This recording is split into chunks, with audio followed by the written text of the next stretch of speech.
Χαίρετε πάντες. Πώς είστε? Ελπίζω να είστε καλά.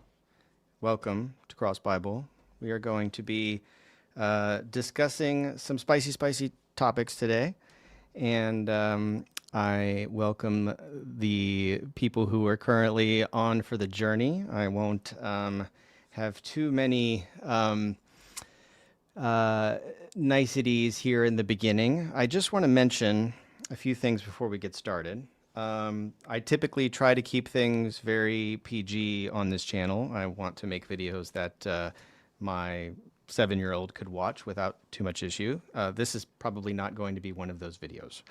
A lot of this has come up recently in the public discourse, so I definitely want to dispel some false rumors and misinformation and give you a little bit of my perspective as a hobbyist and enthusiast and a polyglot, somebody who learns languages and basically feels like I am in the Twilight Zone in the year of 2026 and also 2025. That's kind of when it started. And it's kind of like a scenario where, imagine, in my 20s when I learned Spanish after I had done it for 10 years and I was pretty good and I was able to read novels and, converse and became, relatively fluent. If all of a sudden there was this movement online of people making up crazy things about Spanish, right? Saying that, opening up Cervantes and pretending that Cervantes was saying things he wasn't really saying, it would be kind of weird, right? Like you would think that you were in the Twilight Zone. And that's the way I feel, right? Similarly, I have a major in Russian. I'm, arguably at least credentialed in Russian. I have a bachelor's degree. I've formally been trained in 19th and 20th century Russian literature.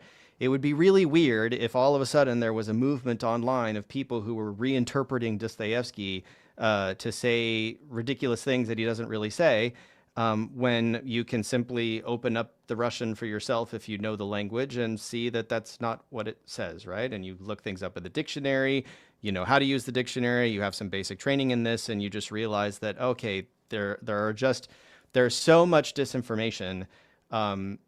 Further analogy, if you're, into math and you're a mathematician and you're doing complex equations and all of a sudden there's a new movement that tries to conclude that 2 + 2 = 5, and all you do is simply go, you make some educational material and you explain that, no, actually 2 + 2 = 4 and this is why, but you just get a flood of pushback and comments from people insisting that, no, 2 + 2 = 5 because my new teacher told me that. And you are now in the situation where you have to combat.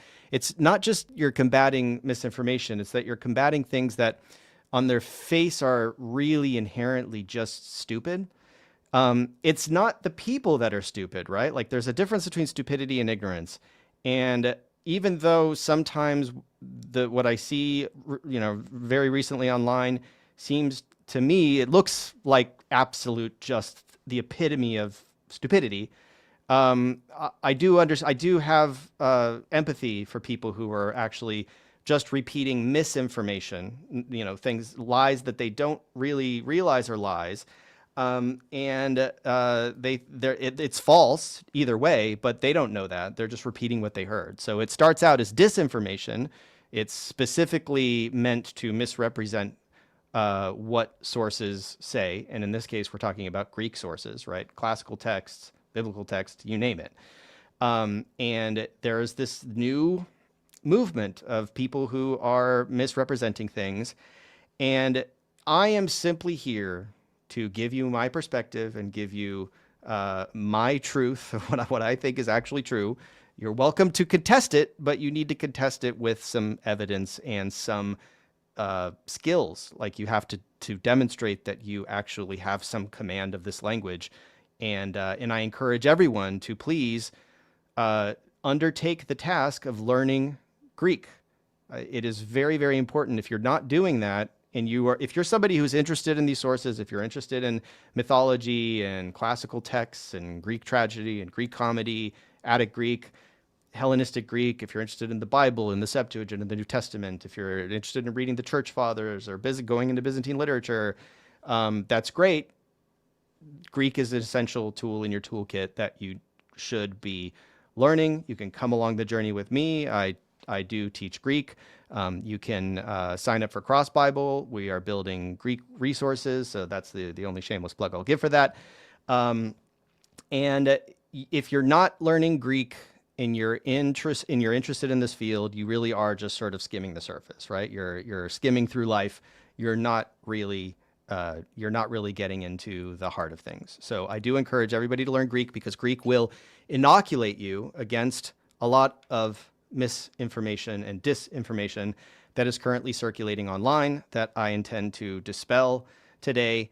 And let me also say that I have been receiving threats.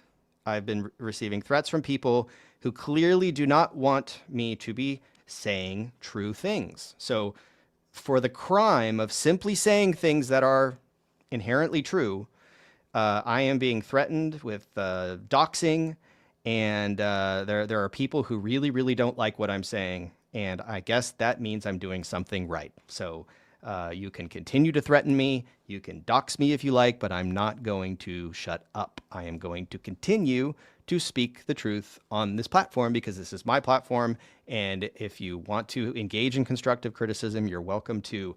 If I make mistakes today, you can point them out, and I will include corrections in the description. That is always my policy. If you go back and watch any of my historical content, you will see that I typically have a corrections section of the description, especially if there's on-screen graphics that are not correct.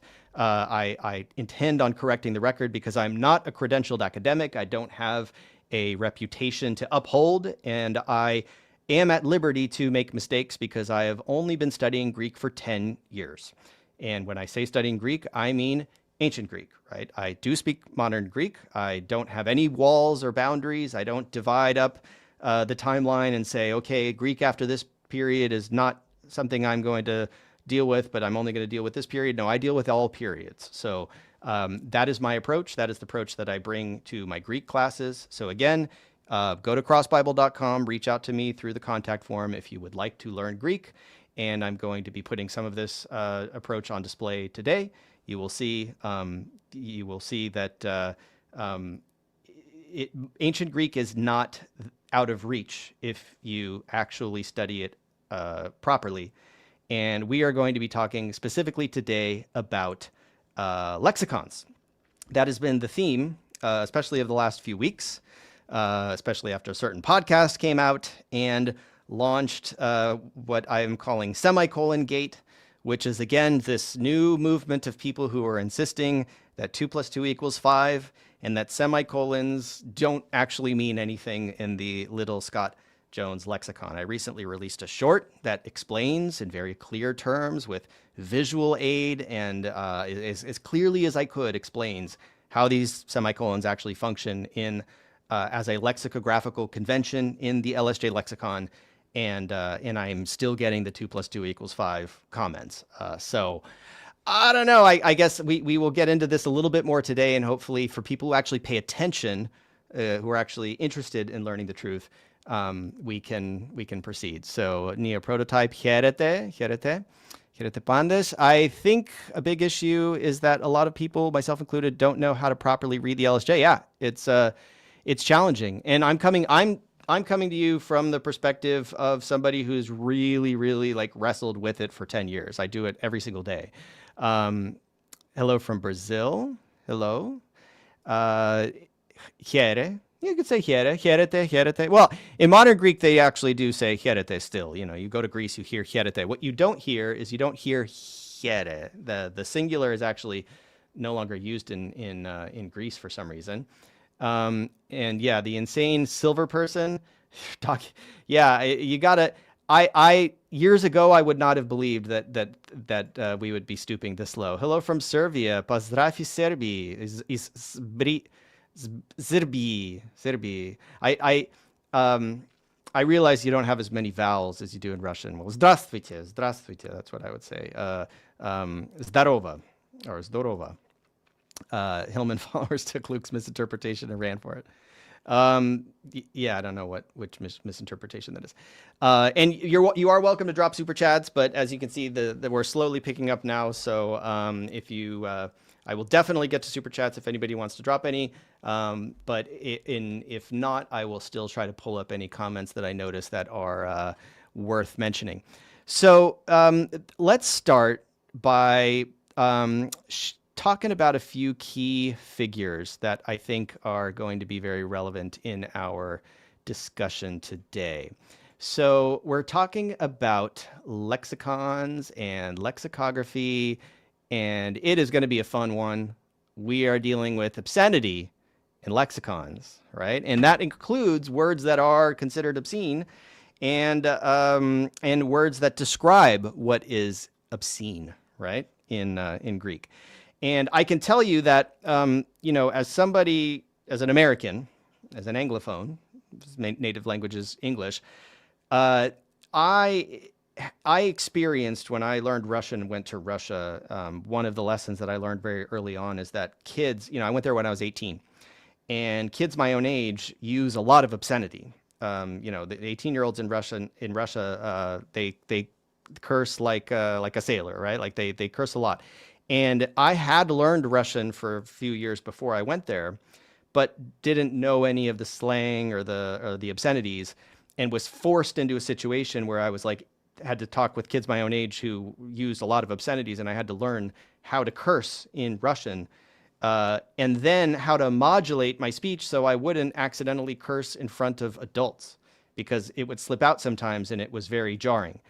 And what I realized is that in other cultures outside of our Anglophone bubble, the obscenities, the swear words, have a lot stronger force than they do in our society, right? So, for instance, the other day I was watching the podcast with Joe Rogan and Ben Affleck and Matt Damon. And Ben Affleck is somebody who inserts obscenities into every single, he drops F-bombs in every single sentence. And Matt Damon doesn't do that. And I don't know who, it's an interesting podcast. And there's this stark contrast between the way Matt Damon expresses himself and the way Ben Affleck does. And it feels like Ben Affleck is it's almost like an insecurity. I don't know, there's some psychological profile to somebody who swears as much as Ben Affleck in a way that just sort of deflates the power of those words, right? He's not using obscenities to punctuate or to sort of make explicit anything. He's not dropping F-bombs to serve any rhetorical purpose, right? To shock somebody into saying this is an effing, whatever. I'm going to try to avoid dropping F-bombs on this episode. And I think it's we're used to, there are a lot of people that talk like that in America, and there are a lot of people that talk like that in other countries and other languages, but I would be surprised if there were a podcast in Russia that was widely distributed, like Joe Rogan, where a guest would feel comfortable swearing that much on a big platform like that, because their society reacts differently. They have a visceral reaction to hearing four-letter words, or in Russian, it's a three-letter word. When you drop that word in Russian, it has a lot of force. And it's not because the word itself inherently is more powerful. It's just that the people react, the society has been conditioned to react to obscenities in a way that our society has maybe become desensitized. If you imagine swearing in the 1950s or something, it was probably a lot more impactful than it is today, when it's just sort of considered normal. They were considered obscene in ancient Greek. Yes, they were. Now, we will use some words today that would have been considered obscene in ancient Greece, that are no longer obscene in modern Greek, right? So if you're a Greek person watching, you may hear some obscenities, but obscenities in modern Greek are different than they were in ancient Greek.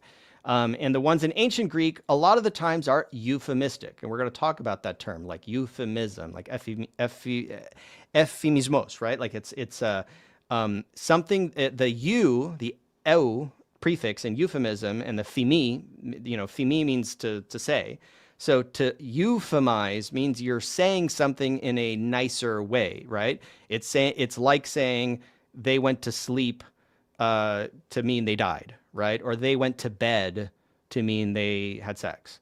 So those are euphemisms, right? If you say the word sex, that's not euphemistic, that's just direct, right? So when we are going to see lexicon entries that talk about euphemistic language, that's what we mean by it. It means that the words themselves are not obscenities, but they can be used in a context that refers to something that is obscene, right? Now, I will first point out the figure of Geoffrey Henderson. He's, the professor of ancient Greek. He wrote a really, really good book called The Masculate Muse, Obscene Language and Attic Comedy. I don't know if anybody here is familiar with it, but it is a great book. This is solid scholarship. If you can get a copy of this, and if you're interested, he talks a lot about double entendres. I have to give credit to Mandy for introducing me to this, and Amin Hillman has also, even though he's recently denounced Geoffrey Henderson for not agreeing with him on his false statements. This is still a highly recommended book specifically for the genre of Attic comedy, because that is one of the aspects of Attic comedy, is that they, there's a lot of sexual innuendos. The things that we consider to be obscene tend to revolve around bodily fluids, right? Like, that is what was considered. They crack jokes the same way we crack jokes today, when obscenities have this power to invoke laughter. And then John Chadwick is going to be another figure that is going to loom large over this. He was one of the people who was instrumental in deciphering Linear B. I won't retell the story too much because we're going to hear about it. But I just want you to know that my book recommendation is Lexicographica Graeca. So I used that book to research a video that I'm going to show a piece of pretty soon. That's on the Cross Bible channel. It's a history of lexicography. If you haven't seen it, make sure you watch it. It's sort of required reading as a companion to this video. And John Chadwick was extremely instrumental in pointing out the flaws of the LSJ lexicon. So we're going to be talking about issues today in the LSJ. And his colleague, James Diggle, is the one of the main authors and people behind the Cambridge Greek Lexicon, which I have here. So the Cambridge Greek Lexicon volumes 1 and 2, these came out in 2011. I got them in 2011, right when they came out. I think I pre-ordered these. This is a very, very good lexicon. Not perfect lexicon, but this is the topic of a lot of discussion and what we're going to focus a lot on today. And I want to share with you a part of a video a presentation that James Diggle has done on a few different YouTube channels. And this presentation is pretty phenomenal, and it is absolutely worth listening to, mostly because James Diggle is just one of my favorite people in the world. He is such an amazing scholar. He's so smart, and he has the best received pronunciation, British RP, that I think of any living person. He embodies this sort of Cambridge accent in the quality of his vowels and his consonants. If you're into English, accents and dialectology, he is definitely a very impressive specimen. Another link that I have in the description, so I have a link to that video. Another link in the description is to this blog post that I'm going to pull up on screen right now, in the Koine Greek forum by Mike Aubrey. Mike Aubrey wrote a very interesting article on the troubles in post-classical Greek lexicography and gives a lot of really great examples, and he talks about some of the issues that we're going to talk about today. So that is also very informative. And without further ado, I want to get into a little bit of the video that I produced so we can start discussing kind of the lay of the land and figure out what's going on behind the scenes with some of these lexicons and how how Greek lexicography really works. Like we got to like really plumb the depths of this to figure out, once we get into the lexicon entries, what is it we're seeing, and why are there problems with it, right? Because there are big problems, and we're gonna survey those. So the first example I'm going to show, hold on a second, let me get the theater mode here. Okay, so boom, I'm gonna add this screen. So let me know if you have any trouble hearing this. You should be able to hear the audio. This is my video starting at the 34-minute mark. This is a chapter. What chapter is this? The chapter on early Greek lexicography. So let's just survey this a little bit. I'll play it on 1.5 speed just to try to get through it a little faster. Early on in the Hellenistic period, a Greek grammarian named Philetas of Kos created the first known lexicon of Homeric Greek vocabulary called disorderly words. This monolingual Greek glossary attests to the fact that despite the persistent popularity of Homer, the archaic Greek of epic poetry was growing more remote and harder to understand after several centuries. A generation after Philetas, Aristophanes of Byzantium also continued the tradition of Greek lexicography. Aristophanes is most famous for his invention of Greek diacritics, a system of accent marks now called polytonic script. These diacritical marks attempt to preserve an older, more conservative pronunciation of Greek that was falling out of use in the Hellenistic period. This was a time of sweeping changes in Greek pronunciation similar to the great vowel shift of early modern English. By the early Byzantine period, multiple Greek vowels and vowel combinations were pronounced with the same E sound, a phenomenon called ioticism or iotakismos, which is now a feature of the standard pronunciation of Greece today. After the early Hellenistic grammarians laid the foundation for Greek lexicography, a number of lexicons were produced over several generations that focused on defining difficult words from earlier Homeric and classical Greek. So just to pause real quick. So what we're experiencing now is, what we're seeing now is the result of a shift from the ancient Greek period, the archaic Greek of Homer, and the classical period to the Hellenistic period, when if you're a Greek speaker in the Hellenistic period, there is a need for lexicons because you're reaching back into earlier periods where the language is being used differently. And the meanings of words is shifting, like the ground is shifting from under you, right? So these Greek grammarians are working with words that normal people don't understand, right? Like they are defining. You can see Attic words, the lexicon of the 10 orators, Homeric lexicons. They are trying to preserve the words that are leaving the language, right? And so when we talk about the vocabulary growth, this sort of like snowball effect of all of the vocabulary that gets preserved and down the chain of transmission in Greek, what we're talking about is basically a core vocabulary that changes from generation to generation, and then just continues to pump words into the dictionary to sort of like as a museum piece, where now the language itself has all of these artifacts in the literature that have dropped out of the language. Because even though by today, when we're going to look at that TLG a little bit, today we do have preserved hundreds of thousands of words in Greek, lemmas. Those are not hundreds of thousands of words that actually exist within a certain sliver of time. They keep accumulating, like these barnacles of like older Greek that just keep getting brought forward into subsequent generations, which we do a little bit in English too.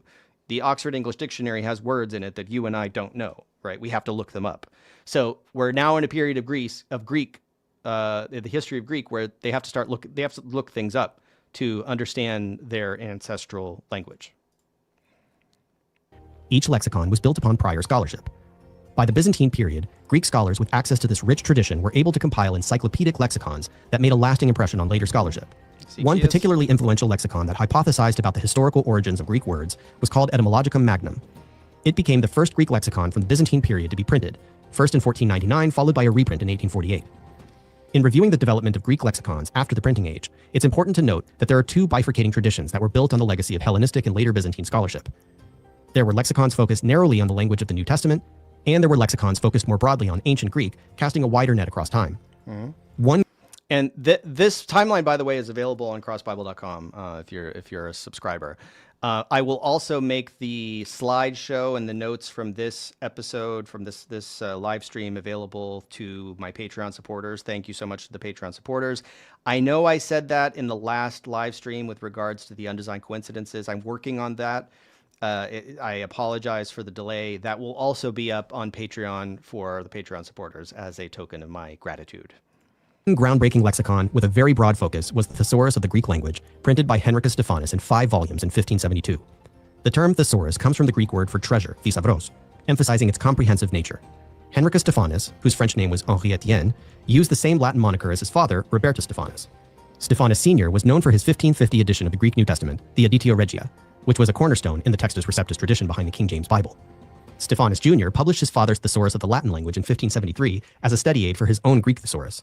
So you see how complicated this is, right? Like what you see in the modern LSJ, what we're going to be looking at today, is this legacy. It's this genealogy where, I mean, I'm drawing lines in between these entities, right? Like this is all going back to the Byzantine grammarians, the Hellenistic grammarians, and then the Byzantine grammarians, the building on them. It's just a continual accumulation of knowledge from antiquity that's being passed down to us. When we crack open LSJ, you're not seeing like, oh, these are just these Victorians who are making all this stuff up. No. They're just like building on the previous tradition, which is a good thing and a bad thing, as we're going to see. It's a double-edged sword. Check this out. Yeah, this is YouTube running ads on my videos. I do not monetize. I don't actually get anything from this. This is like money being made on my content. Thank you very much. All right, LSJ. In the late 18th century, a German classicist named Johann Schneider recognized the need to distinguish the use of Greek in the New Testament from the Greek of classical authors. This led him to publish 2 separate lexicons. One was the Critical Greek-German Concise Dictionary, which focused mainly on classical Greek and non-biblical texts. His other work, A Lexicon of the New Testament, focused specifically on the Bible. Another German scholar named Franz Passow expanded on Schneider's general Greek dictionary with a German lexicon called Concise Dictionary of the Greek Language in 1819. It was Passow's work that served as the basis for the most influential Greek-English lexicon of the 20th century, the Liddell Scott Jones, or the LSJ, first published as Liddell Scott in 1843. So you can see here, this is going to be a little redundant because I'm going to show the video of James Diggle explaining some of this history in his own dramatic way, his dramatic fashion. But what you can see here is that the LSJ is basically, at least the original edition, it's just an update of German scholarship, right? This is just like the Brits running with what the Germans did, and the Germans running with what the Byzantine Greeks did, right? Like that's all we're dealing with here, right? Like they invent the printing press, they start printing Byzantine lexicons, the Renaissance happens, German scholarship takes over, and they start, hacking this apart and translating it all into German, and then the Brits take over, in Oxford and just rehash German scholarship, reskin German scholarship in English. That's all it is. Initially. Fun fact, the English author Lewis Carroll, who published Alice in Wonderland in 1865, named his titular character after Alice Liddell, daughter of the Dean of Christ Church in Oxford, Henry Liddell. Henry co-authored the Greek lexicon that bears his name, along with Robert... I think I mispronounced that. It's Liddell. Liddell. I put the wrong emphasis on the wrong syllable there in my own native language, duh. Scott, an Oxford professor of Greek. For the 9th edition in 1921, a scholar named Henry Stuart Jones was invited to join the project to assist in expanding the lexicon based on updated Greek scholarship. Jones's contributions were so significant that his name was eventually added to the hyphenate title Liddell Scott Jones, or LSJ, in 1940. This edition is known as the Great Scott, which extended the coverage of the lexicon beyond classical Greek texts. In 1968, Peter Glare published a supplement to the LSJ through Oxford University Press, known as the OUP Supplements, incorporating the latest discoveries of Greek papyri and inscriptions. John Chadwick, who was instrumental in deciphering the Linear B script, revised the supplement in 1996, adding further corrections and updates, but he was still frustrated with the fundamental flaws of the LSJ, and he envisioned a better lexicon that would someday replace it. There you go. 21st century lexicon. I think I might stop. LSJ builds on the work of its predecessors with a strong focus on vocabulary from classical and I'll give you a little periods. bit more. It was a massive undertaking that covers a huge swath of Greek literature prior to the 2nd century AD. But it has limited coverage of Hellenistic and Christian literature, and can sometimes be misleading when used to interpret nuanced Hellenistic usage outside of its scope. In the field of classical Greek lexicography, several attempts have been made to produce a more up-to-date alternative to the LSJ. In 1995, Brill Publishers released a lexicon by an Italian scholar named Franco Montanari, who improved upon the issues he identified in the LSJ. He expanded its coverage of post-classical Greek, Christian literature, and late epic poetry, while also providing a layout of entries for contemporary users. Montanari's work was adapted into English in 2015 as the Brill Dictionary of Ancient Greek. And in 1994, John Chadwick, who had worked on the OUP supplements of the LSJ, wrote an article called A Case for Replacing Liddell and Scott, where he recommends improvements in the field of Greek lexicography. All right, so basically, if you want to learn what's wrong with LSJ. And it's funny because like I use LSJ very heavily. I'm going to cite it very heavily here, despite the fact that it is this foundational work that we all rely on when we're trying to, when we look up things and translate from classical Greek in particular, including Homer. It's still there's a reason why we have all of these resources. We have Brill, we now have Cambridge, we have BDAG for the Bible. You can't, if you really, really get deep into this, you can't just use one. You have to use all of them. And it's like this ecosystem that you have to jump to Brill and then jump to LSJ and sometimes look up things for BDAG for the Bible and then occasionally crack open the Cambridge lexicon. If you aren't jumping through those hoops, you're missing out. And it sucks. Like it's like part of it is like, oh, okay, it's interesting to like geek out and go down rabbit holes. But sometimes you just want to know, like, well, what does this word mean in this context? And unfortunately, sometimes the answer isn't that clear. We're going to get into why. That article led to his book in 1997 called Lexicographica Graeca. Brilliant book. That railed against the LSJ for a number of flaws and errors. Chadwick meticulously documented incorrect etymologies, mishandling of Greek dialects, and conflation of distinct word meanings. Boom. He even flagged issues with the 1968 OUP supplements. Chadwick illustrated that since the LSJ builds on the work of several predecessors, many of its flaws are inherited from previous lexicons. Chadwick's vision for a new Greek lexicon was realized by Professor James Diggle, who in 2021 completed the monumental Cambridge Greek Lexicon, which covers a narrow spectrum of classical and post-classical Greek authors, including some of the New Testament, but not the Septuagint.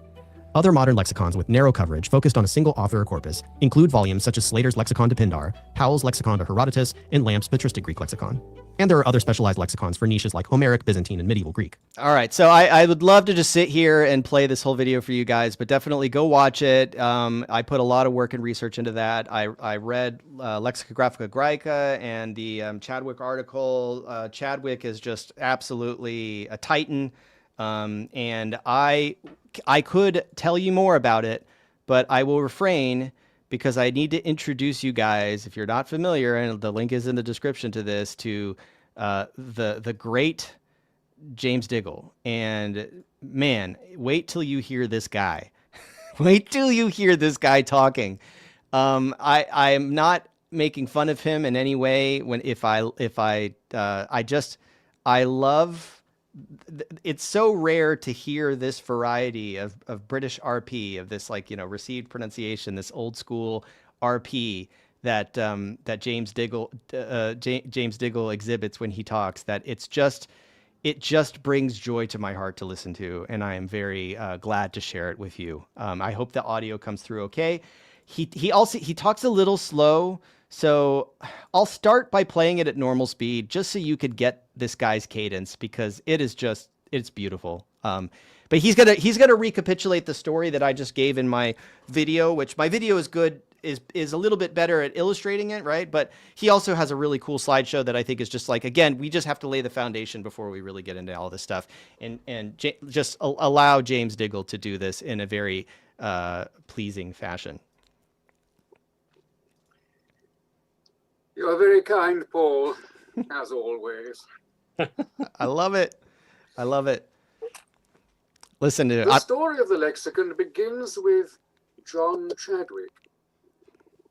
As a young man, he served for 6 years on the editorial staff of the Oxford Latin Dictionary. Okay, I'll speed it up. You can tell that's just the intro. Yes, he is kind of slow. I'll put it at two speed, but it is brilliant. In 1952, just after he'd been appointed to a lectureship at Cambridge, he heard a talk on the radio by Michael Ventris, who tentatively announced that he'd deciphered Linear B, and that he believed that the script was an early form of Greek. Chadwick was the first to write to him and offer congratulations. He also offered his help, describing himself modestly as a mere philologist. Ventris invited him to collaborate on the publication of the decipherment. After Ventris' early death, Chadwick became, and remained, the leading figure in Mycenaean studies. Today, the names of Ventris and Chadwick are linked, in the minds of classical scholars, by the same inseparable bonds which link the names of Liddell and Scott. Towards the end of his life, he returned to lexicography. He was appointed to a committee overseeing the publication of a revised supplement to Liddell and Scott's lexicon. This prompted him to write his final work, Lexicographica Graeca, published in 1996, in which he demonstrated some of the inadequacies in the content and method of Liddell and Scott, by examining around 80 words and showing how the job could have been done so much better. So what is Liddell and Scott? The original lexicon was published in 1843. It has been continuously revised. The last edition, the ninth, was published in sections between 1925 and 1940. Revised and augmented throughout, as the title gave. Too fast. Okay. Hence the I'll acronym slow by it which the down. lexicon is generally known, LSJ. 1.5 The speed. supplement was published in 1968 and the revised supplement in 1996. Meanwhile, in 1889, an abridged version was published, the one in the middle. Okay. And this is to play an important part in our story. So when we look up things, like later, I'm going to show you some entries. When an entry says it's from an LSJ, it's from the big one. Okay. The other one is called middle little, right? And that is available on the Perseus Tufts website.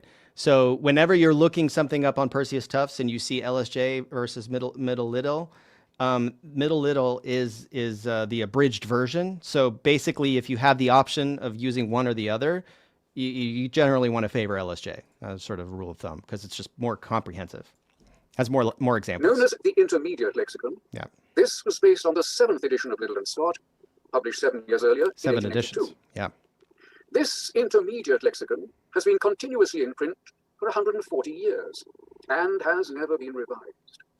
And yet it remains the lexicon most commonly used by students in English schools and universities. There is also still in print a smaller abridged edition on the right, based on an even earlier edition of Liddell and Scott.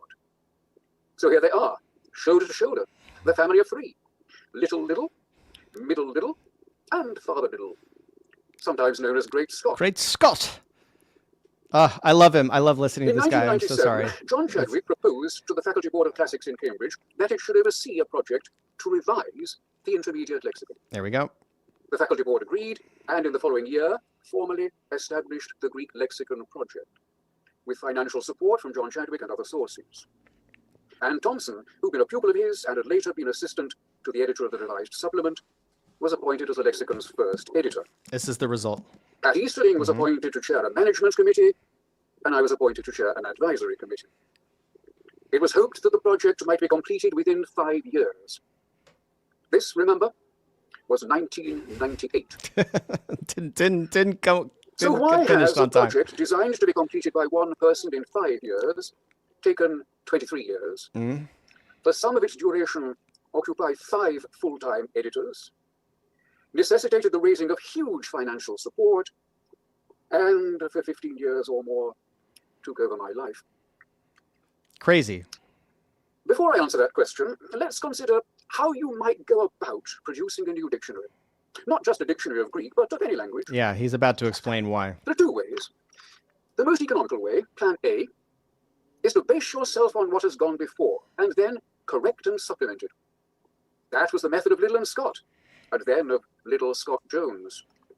The first edition of 1843 was based on Franz Passau's Handwörterbuch der griechischen Sprache of 1831, which itself drew on Johann Schneider's Griechisch-Deutsches Wörterbuch of 1805 to 1819. And here we see one of the weaknesses of this kind of dictionary Here we making, go. Yeah. and hence a weakness of LSJ. Yeah. If you base yourself on your predecessors, the structure of an article may remain unchanged, old material may be taken on trust, and And when he says the structure of an article, he means the entry. So I refer to it as entry. It's like a dictionary entry, a lexicon entry. He refers to it as an article. So basically, you look up a word, all of the explanations and the citations, that's what he's calling an article. Sorry to interrupt. not re-examined. Supplementary material is apt to be added piecemeal. Mm-hmm. Translations sometimes live on in English that has become antiquated. Yep. The other way, plan B, is to start again from scratch. First, gather your own material by reading the texts afresh. Mm-hmm. Enter the material on slips of paper, and then put the slips in order. This was the method of Dr. Johnson, whose Dictionary of the English Language was the product of his own unaided reading, though he needed 6 helpers to copy the quotations he had marked in his books. And this is the interesting thing, is that what basically happened was the Brits took the German scholarship, right? The German lexicography, which is, passing on the tradition of the Byzantine etymologicum magnum, and basically started implementing methodology that they got from Samuel Johnson. So Samuel Johnson basically reinvented the whole way that lexicons and dictionaries are put together from scratch by basically hiring a bunch of people to scour through English literature, create little slips of like words and how they're used in the context, and like, oh, okay, like Charles Dickens wrote this, and like they would go through and harvest the vocabulary on these slips, and then mail them into Samuel Johnson, and Samuel Johnson would create his dictionary from it. Obviously, there were previous dictionaries, but like this dude really reinvented everything, and so part of the goal in revising the dictionaries of the Germans was to utilize this new British school of lexicography, right? Yeah, 6 helpers, right? So you assemble a team and you just basically go and pour through and fix the mistakes of your predecessors, right? You don't want to just recapitulate the mistakes, but they didn't do a perfect job at it. And that is really what, and if you read Lexicographica Graeca, if you read the work of John Chadwick, he really like puts them through the ringer, right? Like you can really see the problem of just relying on LSJ as if LSJ is like has been divinely received, right? Like there are problems with it. Now, the irony is that like I will sometimes cite LSJ to prove a point. Like if somebody says something ridiculous online, which is happening all the time now, you will like I'll cite LSJ and say no, that's not true because here's LSJ. But LSJ is only as good as its ability to argue from evidence, right? So if LSJ provides a citation, and you can go into that citation and you know Greek well enough to read the citation to fact check it, you basically fact check LSJ so that when you use LSJ in support of some conclusion or some argument, you know that that's factually true. That is not always the case. And I will show you today, when you drill down into some examples in LSJ, sometimes they don't actually support, like they're just rehashing something from that the Germans did that they didn't fully vet, right? And it's because it's just this whole process is so time consuming. Now I'm going to skip this part of Diggle's presentation because he's going to talk about the process of, the Oxford Latin Dictionary, and he goes into a very exhaustive history of English lexicography to sort of explain what happened, in Greek lexicography. That's what we're interested in. So I'm going to skip over it. I'm going to skip over his explanation. Well, I'll play a little bit of his explanation here because it's important. And is published in 2 volumes. The intermediate lexicon has 900 pages, so we're larger by about 70%. Happily, we didn't need to employ an army of volunteer readers because we could call on help from other sources, and those sources are no less. Now he's talking about this. First, Cambridge. We were fortunate in engaging the support of the Perseus project, based in Tufts University in Massachusetts. Perseus Tufts. Using the resources of the Perseus Digital Library, an American colleague helped us to create an electronic database containing the corpus of texts to be covered, with each word in its context and matched with an accompanying translation. Gregory Crane is the American colleague. In time, this resource was supplemented and then superseded by another, the Thesaurus Linguae Graecae. Yeah, baby. For the first time in the history of lexicography, TLG, it was possible to find every word at the press of a computer key and to examine that word in its context. Yes. For composing entries on the lexicon, we developed a new technology of our own, a tagging or coding system in XML, extensible markup language. This is a very complex system, using over 100 different tags, and is tailor-made to suit the distinctive style of the lexicon's entries. Can you imagine how much work this is? It's largely the brainchild of one of our own number, Bruce Fraser. Yeah. So, what is distinctive about our lexicon? All right, here we go. This is the I've tabulated its distinctive driving it home now. 8 headings. These are important. I'll first explain these headings and then illustrate them from entries of the lexicon. First, author coverage. The coverage of the lexicon extends from Homer to the early 2nd century AD, ending with Plutarch's Lives. We include all of the major authors who fall within that period, and most of the minor ones, and many new texts unknown to LSJ, such as Sappho and Menander, texts which have turned up on papyri in recent years. So he's pointing out, I mean, this is so important. So they cut off at Plutarch, right? So that means if you are trying to interpret a text that's later than Plutarch, like the Church Fathers, for example, and you find a word, Homer to Plutarch, right? So if you find a word that is being used in, Epiphanius, we're going to talk about Epiphanius. Epiphanius's usage is not going to be included here. It's probably not going to really even be covered in the LSJ. He mentioned some omissions in the LSJ, like, or what were the omissions that he said? Sappho? To LSJ, such as Sappho and Menander. So, yeah, Sappho and Menander. So again, it's like, LSJ is great, but if you're trying to interpret Menander, and Menander uses a word in a specific way that is not consistent with, what we would consider like normative ancient Greek, right? According to LSJ, you're kind of lost. You got to find like a lexicon of Menander, like a lexicon that has Menander in its scope. All of these lexicons have a specific scope, right? And so that is something like they're only as good as their ability to base their glosses and their definitions and their descriptions of how words are used on original sources. The primary sources are key. They are king. That is what you are based on. It is not just the opinion of a lexicographer. The opinion of the lexicographer doesn't matter, right? It could be informative, but it really needs to be based on something. And that's what he's saying here is like, this is their scope. This Cambridge Greek Lexicon, for example, does not include the Septuagint. So if you find the use of a word in the Septuagint, LSJ has some coverage in the Septuagint, not great coverage, but this is not going to give you any definition that is applicable to the Septuagint if the Septuagint's using a word in a unique way. Texts which have turned up on papyri in recent years. In all, we feature about 37,000 Greek words, used by about 90 different authors. Hear that? 37,000. They cast this net from Homer to Homer to Plutarch, and that's what they ended up with, is 37,000. A decent vocabulary, 37,000 lexemes or lemmas, right? And that's explained in another video. That are basically, that constitute, like this, it's way more words than any individual Greek speaker would have ever used in their own everyday vocabulary. It's a broad spectrum, but it does a pretty good, it's a decent coverage, especially if you're reading classical Greek.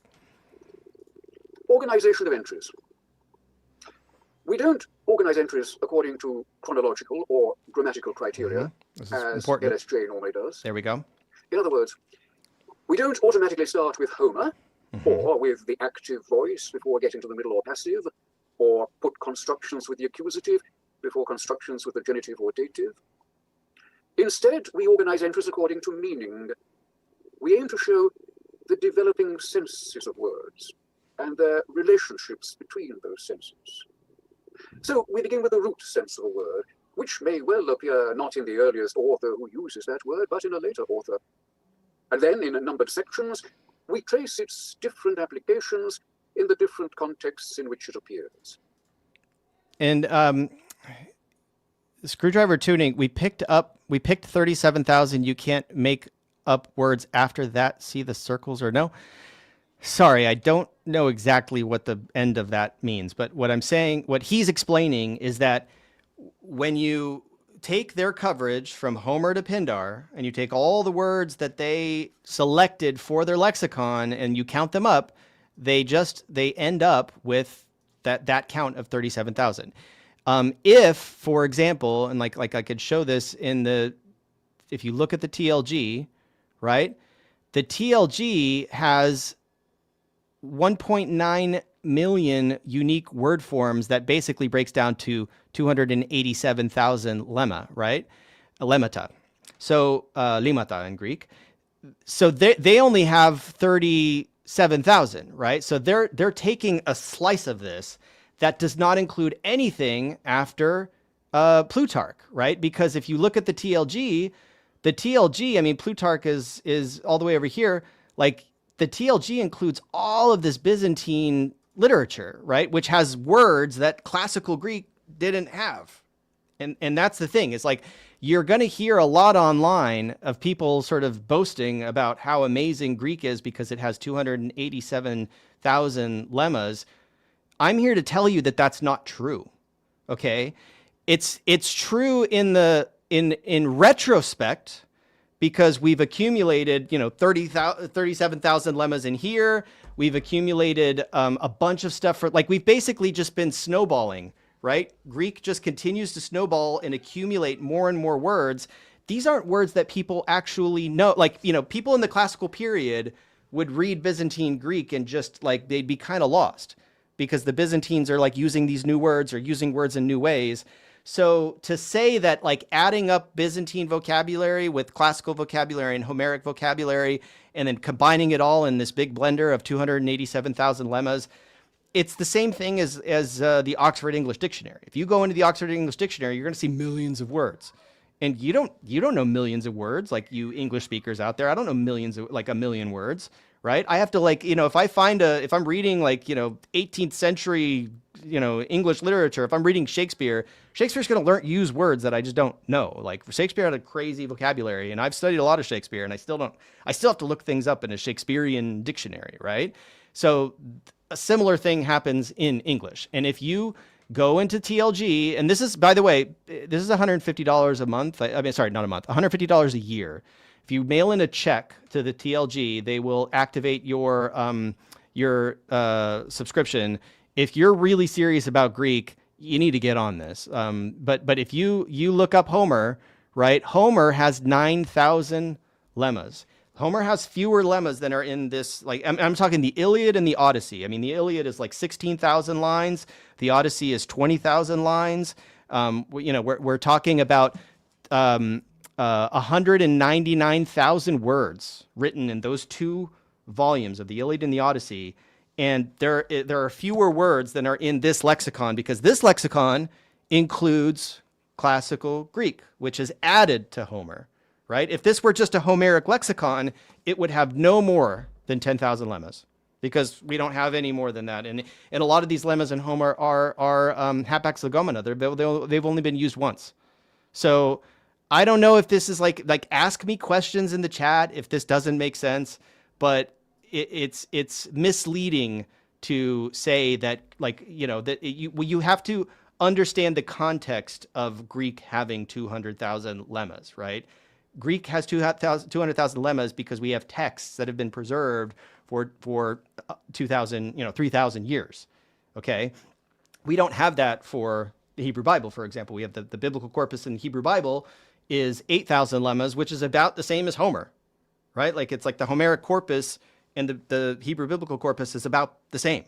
Okay, so that doesn't mean that Homer or the Greek speakers in the time of the Archaic period were deficient, didn't have enough words in their language.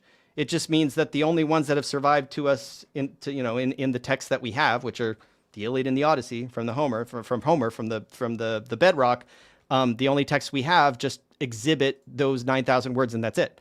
Greek had way more words than that. We just don't have them preserved from that period, right? That's how this works. Okay, thank you. Yes, you understand and you agree. Thank you. All right, let's get back to James Diggle before we dig in. We'll see examples of this in a moment. Introductory summaries. For some longer entries, especially verbs, we give an introductory summary to show the reasoning behind the grouping or sequence of the numbered sections. Again, we'll see examples of this shortly. Definitional phrases.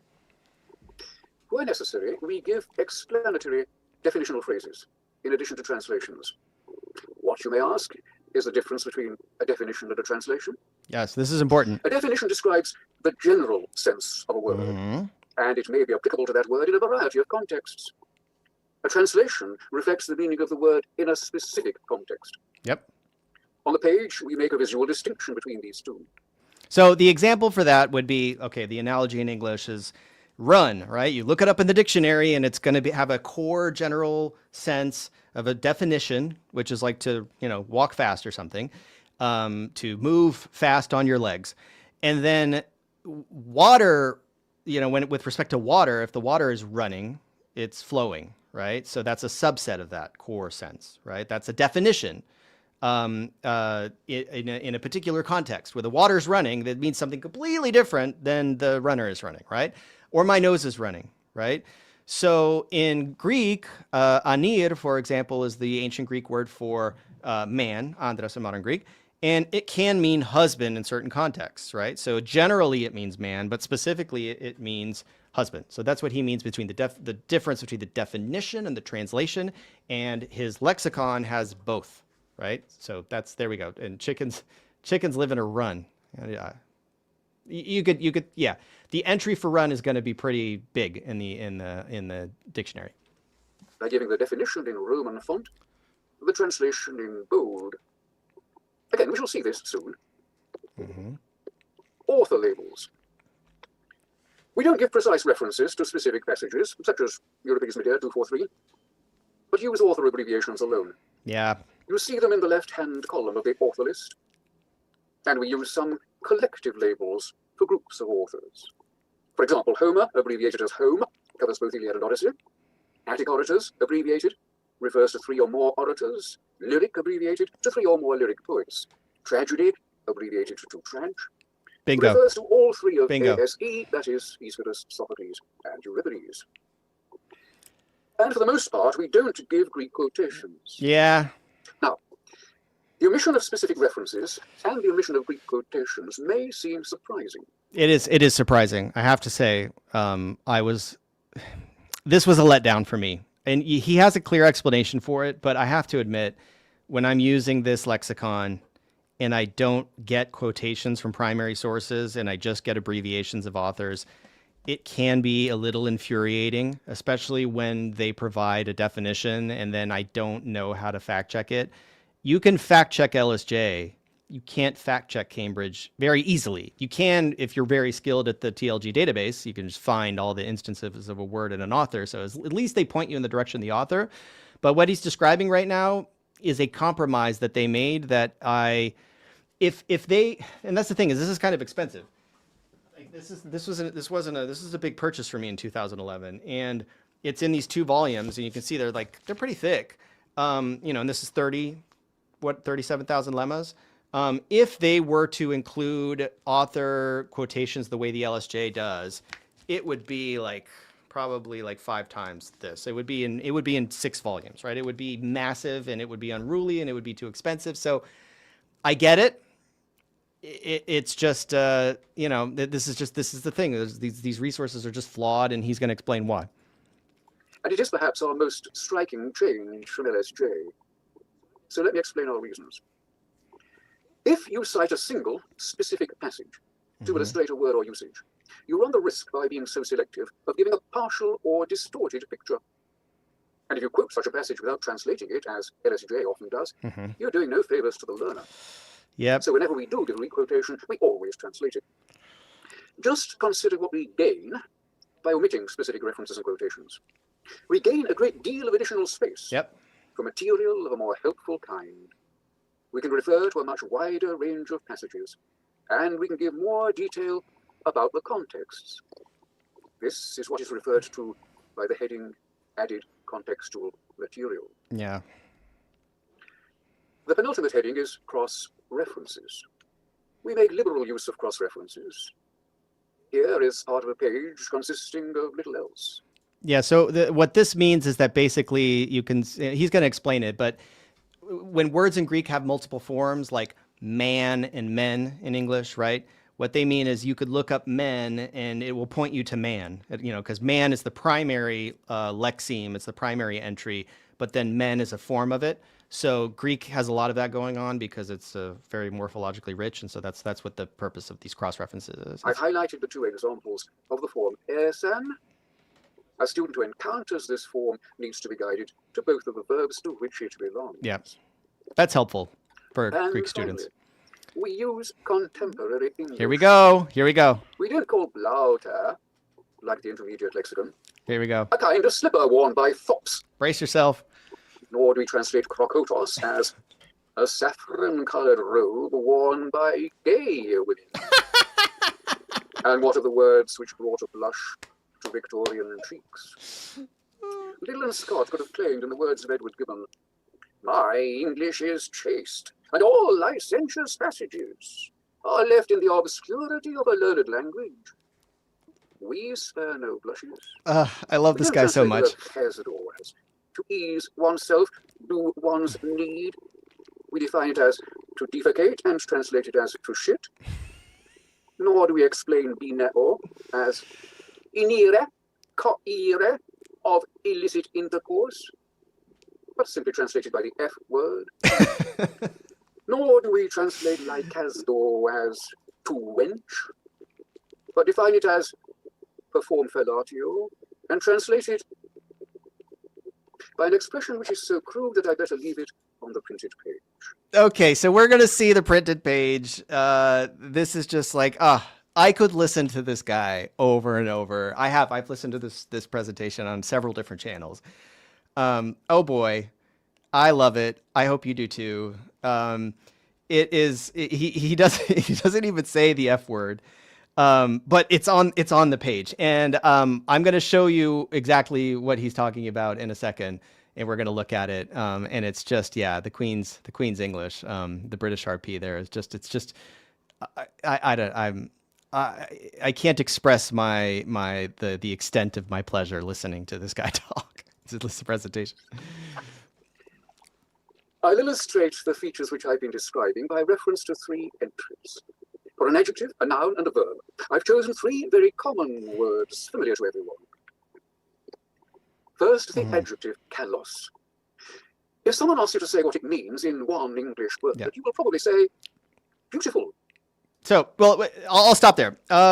So we can see this is what it looks like, so I don't have to like hold it up to my camera. You can see how they structure their entries. And the key thing is, like, you can see when they give a citation, it's just Homer plus, right? Homer plus. It's not going... So there are instances where kalos can refer to something that is beautiful.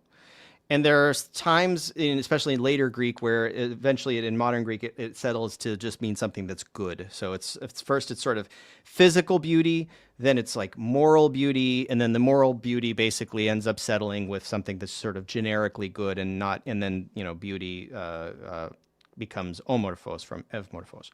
So this is the way it's structured. We're going to see some of these entries. I'm not going to keep boring you with this guy, but like, for me, it's just not boring. For me, this guy is like, I love it. I love his explanations. I love this lexicon. I love the way it's organized and the thought that and the time and energy that went into it. It's really a monumental work of scholarship that if you are even remotely interested in Greek and you can afford it, I definitely recommend it.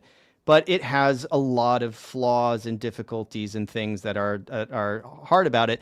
But what's interesting is, and you can see it in that presentation, is they really popularized like their lexicon. The PR that came out about this lexicon in 2010 was focused on obscenities. So this was, this is sort of like the clickbaity thumbnail in this video, right? Like the Greek obscenities. That is what this lexicon really prided itself on. So let's look at some of this. And now I'm going to start getting into the meat of the matter. So for people who watch this later, you can skip to the hour mark to skip all of the introductory material. This is the F-bomb or the beta bomb in ancient Greek, right? This is not going to be offensive to the ears of any modern Greek person. Let's go. So this is the word bineo, or I would say vineo, right? So for me, the beta is now pronounced vita, even though I'm perfectly capable of saying bineo. So vineo is the F word. This is the word that in LSJ, this is what he was saying. We do not translate it as inire, coire, of illicit intercourse, right? Like this was the Victorian sort of prude way of rendering what would have been an extremely vulgar word in the original context, in the original literature, right? So you get to Cambridge and they're just like, they just spare no expense, right? They're just like, it's to, F a woman, right? I'm not going to say it, he did, but, get regularly buggered, right? So in the passive sense of a woman or a man, right? And they give you I think it's AR is Aristophanes, I think. And then we have in the bottom, a word that we'll get to probably towards the end, vinitiao, right? Which is basically of a woman to want to F.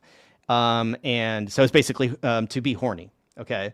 Now, based on Vineo. And it's funny because they cite an instance, they say that basically when Aristophanes uses it, he's using it, and specifically with respect to a woman, but as we will see, it can also be used for a man. I have an example in the slideshow at the end of it being used of a man. Going back to this verb that just very directly, this is the opposite of a euphemism, right? This is not a euphemism. This is like, he's not, it's not poking or something like that. It is this full-blown F word in ancient Greek. Now, the other term he used, which he pronounced laikazdo, right? That is his Cambridge pronunciation, laikazdo, of reconstructed ancient Greek. He has all of his laikazdo. He makes the omega very long. For me, it's lekazo, okay? Lekazo, because the alpha iota is pronounced like e. So you can see in the LSJ, and this is like the LSJ would be compact. I've simply split it up into different lines. And obviously, again, we have the semicolons. So let me just sort of fix this. The semicolons are going to distinguish. So basically, when you see this quotation of strato, right, like the vulgar form of expression, it's separating these citations with semicolons. It's simply saying that this author uses it this way, this author uses it this way. This is very, very uncontroversial, even though it's become controversial lately. It should not be controversial. It's very basic.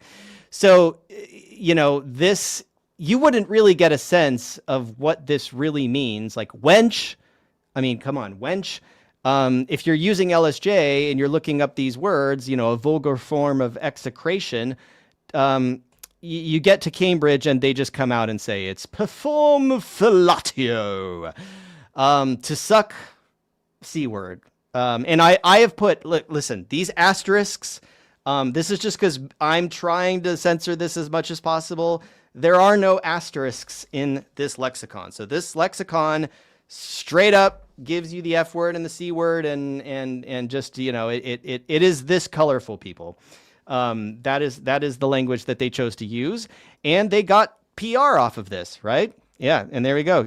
Welcome, Kip Davis. So this sort of doesn't really, you're also using Cambridge. Yeah. So Cambridge is more often better than LSJ, with the exception of the fact that, they're like, again, you see AR, like Aristophanes, Menander, right? Like they're not telling you where to look. So that's the thing, is like, won't you go and suck? Like, I would love to look that up, but the only way I can do it is performing a lemma search on lekazo, right? And then limiting it down to Menander. And, it's a little, look, I'll show you real quick. Like, if you look at, let me share, I probably won't be able to do it, but let me see if I can do it. So like I'm in TLG. So like I can go and I can look for the lemma, in Greek, lekazo, right? So I'll look for this lemma, and then I'll come in here, the author, and I'll say Menander, right?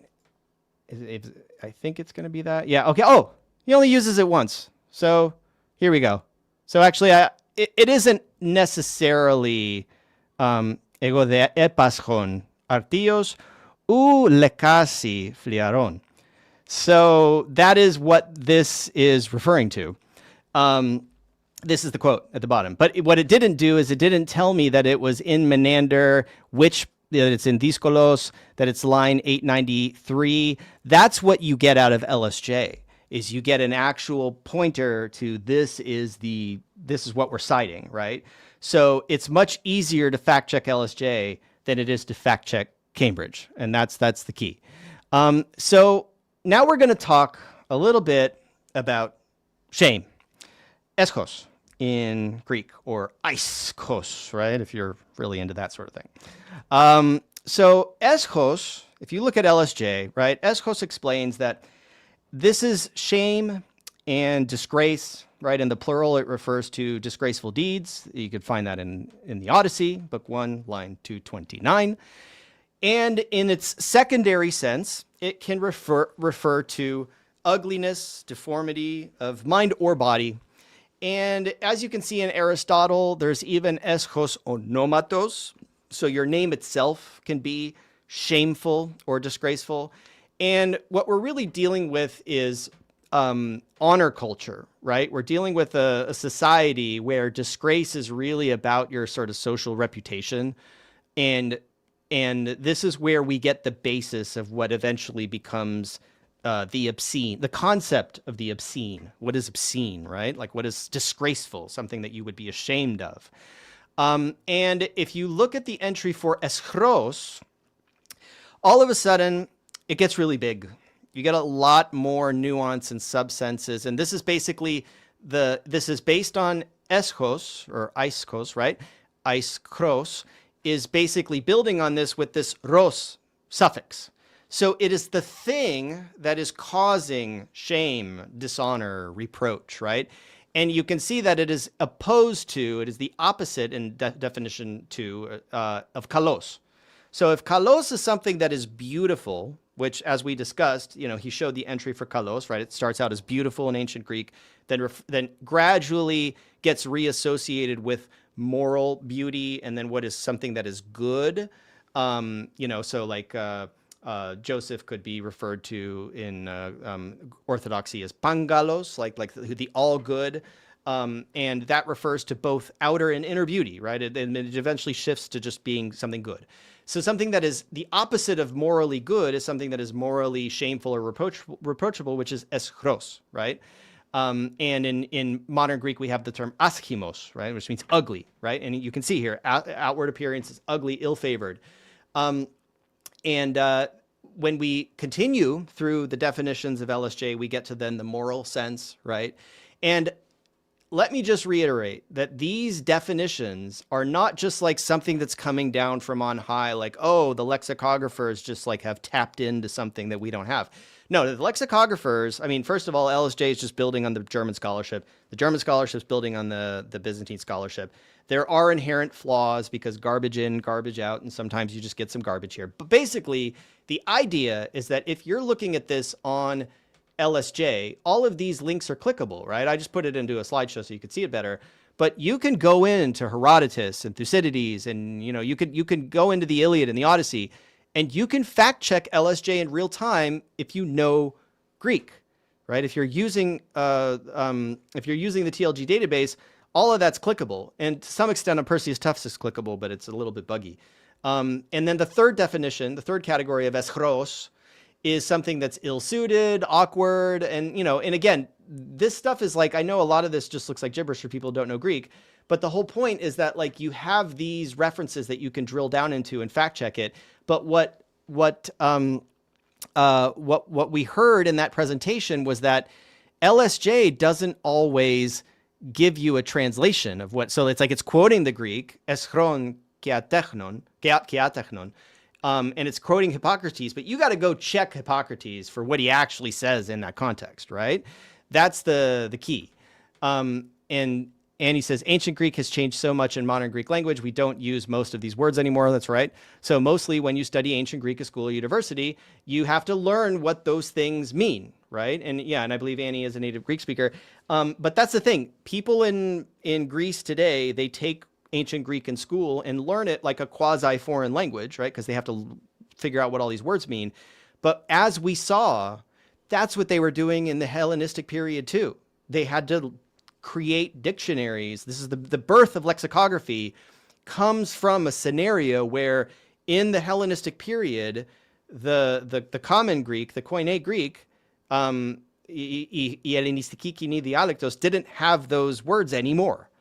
And so in order to preserve them for posterity so that people could continue reading Attic Greek and Homer and understand what was going on, it necessitated the initial, like the invention of the lexicon to read Homer, right? Like that's what that was their project.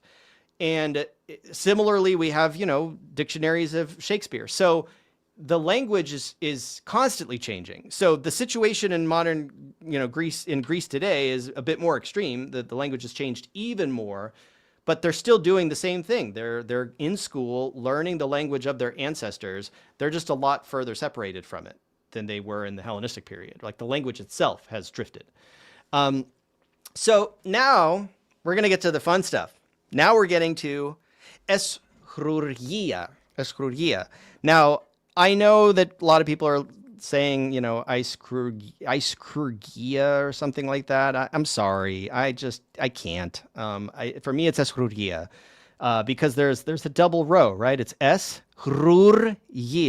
If you're not rolling your R's, if you have difficulty with it, you just can't quite, eschrurgia just doesn't work for me. Now, if you look this up in LSJ, you're going to find that it refers in general to shameless conduct. And, you can look up the citations. It's used in the plural sometimes. It's used for obscenity. And it is the combination of the word that we saw before, which was eschros, right? And ergon, which is a deed, right? So basically it's a dirty deed, right? It is something that is generally euphemistically something bad that, may have a more specific connotation and context. But we get a development. This is another word that can be associated with a sister word to eschrurgia, which is eschropia, right? So you're taking what is the thing that causes shame, right? Eschros, and you're adding to it pia or poia, right? Like something you do. And it's basically like shameful doing, or it's another form of this dirty deeds. Now, if you look this up in LSJ, you're going to see that it is a euphemism for fellatio, right? It's a euphemism for fellatio. Now, if you didn't have the source, right? Now, I don't think, let me check this in real time. I don't think the Cambridge Lexicon actually even documents this word because it's pretty rare. You can see that with the Scholion that it is citing for this is actually it's medieval, right? So we're not dealing with a word that would have really been comprehensible probably or at least it wouldn't have been, it's not attested, let's put it that way. Just because we don't have a record of it in our, in our written record doesn't mean that they didn't use it. It just means we just don't have it. But what we have it in is this medieval Scholion. And let me see. Escropia, they have escropios in Cambridge, which is a doer of shameful deeds, vile criminal, right? They do so. That is the person that is doing the escropia, but they don't have that term escropia. Now, on face value, when you're using LSJ, and you look up a word like escropia and you find that and you just sort of like you take for granted that like, okay, well, that must be a euphemism for fellatio in the context of the Scholion of the commentary on Aristophanes' Clouds. That's what that in line 296. But if you look that up, it's going to be a little bit, you're going to see that it's like not quite cut and dry the way that LSJ is representing it. The next word that we're going to survey is pορνεία. Now, pορνεία in the LSJ is going to straight up tell you that this is prostitution. It's going to give you an example of where it's used of a man, or fornication or unchastity in Matthew 19:9, and it is a metaphor for idolatry in the Septuagint, specifically in the text of Hosea 4:11, which we'll look at. What I want to make very, very clear here is that pορνεία to a Greek speaker would not in any way, shape, or form be equivalent to or synonymous with idolatry without really specific contextual clues that are making that connection, right? That connection did not exist by default. So in terms of what people, want me to respond to, I'm responding to this point right now that this is, if you believe that, you are misreading LSJ. LSJ clearly, when you break things out and you respect, what the headings are doing, it is a metaphor for idolatry. So prostitution is a metaphor for idolatry, specifically in this particular context in the Septuagint in Hosea 4:11, because worshiping of other gods besides the God of Israel was tantamount to, at least metaphorically, tantamount to idolatry. It was infidelity to the God of Israel with other gods. This is not controversial. This is not particularly complicated. This is not something that, like, I'm not going out on a limb here with some fringe crazy thing. But I already know that, like, I'm bracing myself for the comments of the people who think 2 + 2 = 5. And I'm just saying that this is just absolute, like, bare bones reality. Like, I don't know how to put this any differently. This is not, I'm not making this up. This is just what LSJ has. Now, if you look this up in Cambridge, just out of curiosity, I like the comparison, right? They give it to you a little bit differently, right? So and this is a few different, I've put these in red to show you. So pornea is prostitution by a man, right? And the number 2 sense is sexual intercourse outside of marriage by a woman or a man. Like, could be either one could practice pornea, right? Or pornea. Fornication in the New Testament, specifically adultery by a married woman. And so again, it's just giving you NT, right? This is Cambridge. So Cambridge is only going to give you, like, it's going to tell you, go look that up in the New Testament. We're not going to quote it because we don't want, a 6-volume lexicon, right? That's what they're doing. They're saving space. A pornion in the neuter right here, pornion is a brothel. Now, in the neuter plural, it's going to look like pornea, right? But the feminine noun in the singular is pornea. The neuter plural is also pornea. It's just going to be spelled differently because you're going to have the circumflex over the iota. That's how you're going to be able to tell the difference between the feminine pornea, which is prostitution, and then the place where that takes place, which is the pornion. And then pornevome in the middle voice. And again, this is something that Diggle mentioned, is that sometimes they'll actually just begin an entry with the middle voice, right? Of a woman is to prostitute oneself, right? So I'm going to go out and, like, whore myself, right? Like, to be a prostitute. And you can see it's in Herodotus. That's the verb that comes out of pornea. And then porni is, a prostitute, is the person. So we have the whole spectrum of what all this means, right? And idololatria, this is another thing that came up recently, and I apologize for saying true things, and if you want to, dox me for this, fine.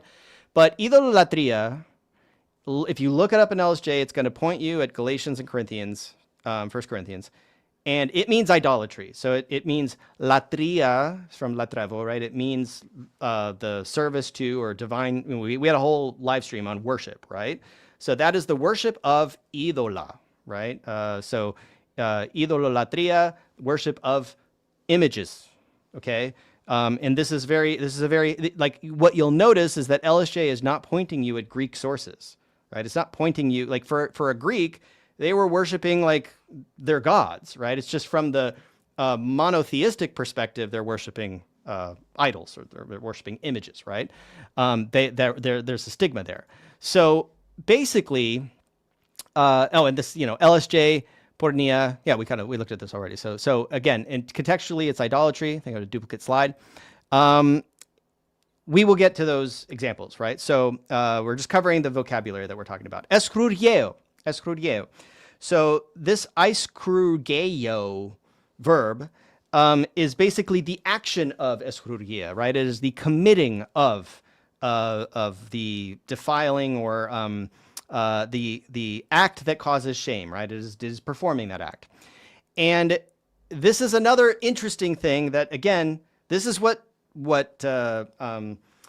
Chadwick and Diggle were talking about when they describe the issues with LSJ. And let me point this out. And this isn't me just saying, like, oh, like, I know better than the Victorian lexicographers. No, I'm just saying, like, you're going to see some I'm going to show you these problems. Escrugeo, it's just a contracted form of escroergeo, right? Like, to act obscenely. Especially, so basically it means act obscenely, comma, right? To continue this thought, especially masturbari, right?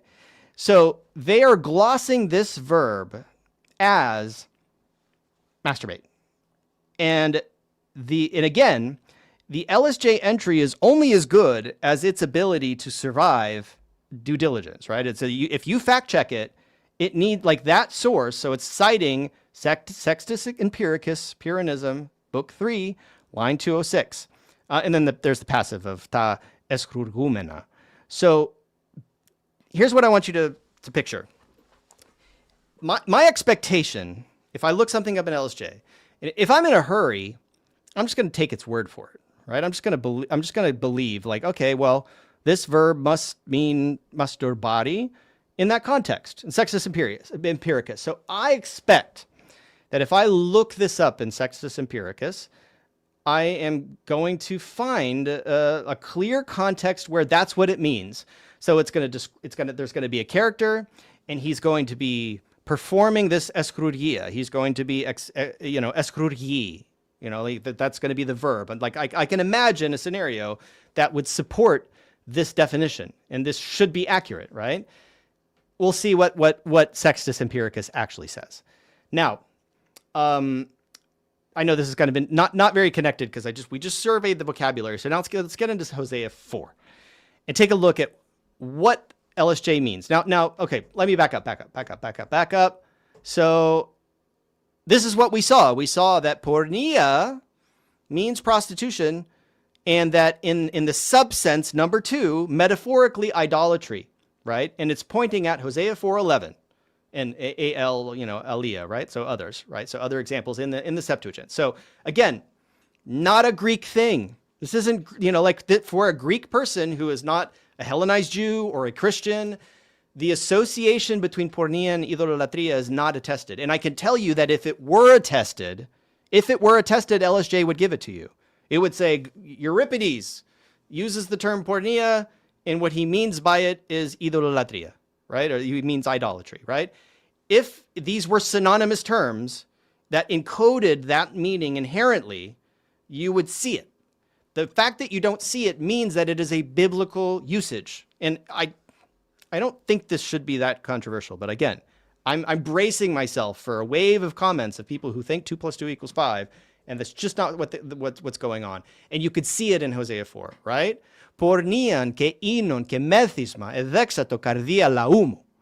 The heart of my people was gladly engaged in fornication and wine and strong drink. Okay? Now, they're engaging in fornication, right? So, en symbolis epiroton, ken ravdis aftu, apingelon afto. So they asked councils by means of signs, and they reported to answer them by their staves. And this is what's it called? This is Brenton, right? I'm just giving you Brenton's translation, so it is kind of antiquated, right? Pneumati pornias eplanithisan, ke exepornevsan apo tu theou afton. So here they have gone astray in the spirit of pornεία, right? And he translates it as whoredom, and gone grievously a whoring with a dash from their God. So this is what you are seeing here as basically the author of Hosea, or at least in this Greek translation of Hosea, but underlying Hebrew, you're seeing the use of pornεία as a metaphorical or like a symbolic reference to the idolatry of the Israelites, right? They are not literally performing fornication with foreign deities, right? Like that's not a thing. That doesn't happen. This is just like you're referring to the worship of other gods as idolatry. It is symbolic. It is metaphorical. That, again, this is what this means, okay? LSJ is simply saying that in the context of Hosea 4:11, that's what this means. If there were Greek literature that did this, and when I mean Greek literature, I mean not Jewish, not Christian, not classical Greek through and through literature that did this, we would see a citation for it. And you would look it up and you would see that, oh, this is like a common thread. And, but no. This is something that is in the Hebrew prophets, right? This is in Hosea. Similarly, in Ezekiel, this also came up recently, Ezekiel 23. Now, in Ezekiel 23, you also have this a whoring in Brenton's translation, right? Kexepornevsan I ola. Now, this is oola. I know some people like to say it as ula or something, or oula, but if we're going by the Greek, it's oola, right? It's two omicrons there, just to be clear. So, kexepornevsan I ola apemu, right? So Ola went a whoring from me and doted on her lovers, right? Ke epetheto epitus erastas aftis, right? So erastas is those are her lovers, right? Erastis is like eros, love, like sexual love. This is an allegory, right? This is basically the two sisters are representing, the north and the south, right? She forsook not her fornication, και την πορνείαν αυτής εξ Αιγύπτου, ουκ εγκατέλειπεν, right? So she didn't forsake her fornication with the Egyptians, for in her youth they committed fornication with her, right? Ot metaftis ekimondo, right? And ekimondo is euphemistic, right? She's saying she slept with them, but in fact she fornicated with them. And neotitiaftis, in her youth, right? And they deflowered her. Via parthenefsan, right? So this is parthenos, right? This is the virgin. They unvirgined her, right? They deflowered her. Exechean, right? They poured out tin pornian afton epaftin, like they're pornian on her. So here, this is substantivized. Like pornea is an abstract noun, right? It refers to something that you can't really hold with your hands in its general sense, right? It is not a concrete noun. Here it's a concrete noun. They poured out their fornication on her, and they delivered her into the hands of her lovers, again, erastai, right? Eraste. So all of this really graphic sexual imagery, I mean, this is nasty stuff, and it's right there in the Hebrew prophets, but it's serving a purpose of it. It is meant to trigger a visceral reaction to sexual imagery, because this is how grave the prohibition against idolatry was in the Hebrew prophets, right? So it's meant to basically evoke the idea that, like, if you go and you sacrifice to an idol, or you worship like a foreign god that's not the God of Israel, that is pornea. That is tantamount to pornea. Again, like if we go back to the LSJ entry, that's all that means, right? Και την πορνείαν αυτής υπέρ την πορνείαν της αδελφής αυτής. So it's, and her fornication is more than the fornication of her sister, because it's you can see it's Ola and Oliva, right? Those are the two sisters that represent the northern and the southern kingdoms of Israel that are constantly falling back into idolatry. So I'm sorry, when you're having a discussion about, a vice list that includes pornea, fornication, extramarital sex and infidelity, the term idololatria is not relevant to that conversation, right? Because the only case in which that applies is the metaphorical usage. So that's my response to that. Now, if we turn to Ephesians, right, and we get to the term aîsχρότης, and let me just lay the foundation here, right?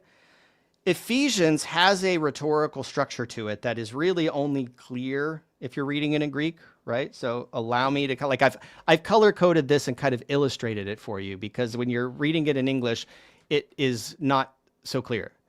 So pornea de, but sexual immorality, pornea, that's like the gloss, sexual immorality. Pornea de que ακαθαρσία πάσα ή πλεονεξία, μη δε ονομαζέστο εν ημίν, καθώς πρέπει αγίης. So what we have is this tripartite structure, right, of these three prohibitions that he starts with, which is pornea, ακαθαρσία, and πλεονεξία. So he's framing it like with these clauses, de, ke, I, right? De, kai, and e, right? Pornea de, on the, introducing the act. These are praxis. These are behaviors, right? Pornea de, que ακαθαρσία pasa, any kind of impurity, ακαθαρσία, and e, or pleonexia. So you can see that in Paul's rhetorical structure, he's listing behavior, and then after that, he refers to speech, or logia, right? Και αἰσχρότης, και μορολογία, και ευτραπελία, αούκ ανήκεν, αλλά μάλλον ανήκεν ευχαριστία, right? He switches from prohibitions against behavior, which is sexual immorality, impurity, and greed, to then speech that is improper, right? So obscene talk, or foolish talk or coarse joking. And you can see these conjunctions, right? De, ke, I. So the question is the term eschrotis, and let me shift to TLG, and I'm just going to show you what we're working with here. So in TLG, if you look for the term eschrotis, now I type in Greek, but you guys can type in English if you. Yeah. So eschrotis, if there's lots and lots of usage, right? You can go in for eschrotis and you can sort it by date. You can go all the way back to the bedrock, like Aristotle's the first person to use it. So it's clearly, attested in the classical period, but not well attested, right? Like you see it really start to pop up in the New Testament. Really start to pop up in post-New Testament Greek, right? The church fathers are using this a lot. In the New Testament, you can see there's one example, which is the version, which is what we saw, right? We saw it here in Paul. And we see that it's in association, again, kai, right? Like, ke eschrotis, ke morologia, ke eftrapelia. So if you look it up in LSJ, you're going to find that it's going to give you this definition of filthy conduct. And it's going to put a comma and it's going to tell you where it's coming from, right? This is Ephesians 5:4. Then it's going to give you a hard stop, like a strong division of the boundary that says, okay, we are no longer talking about Ephesians 5. We're now talking about the Scholion on Aristophanes' frogs, line 1308. And this is Tzetzes. This is the Tzetzes Scholion from the 12th century, where according to LSJ, according to the Scholion, this is a euphemism for fellatio. Is it? I mean, I don't know.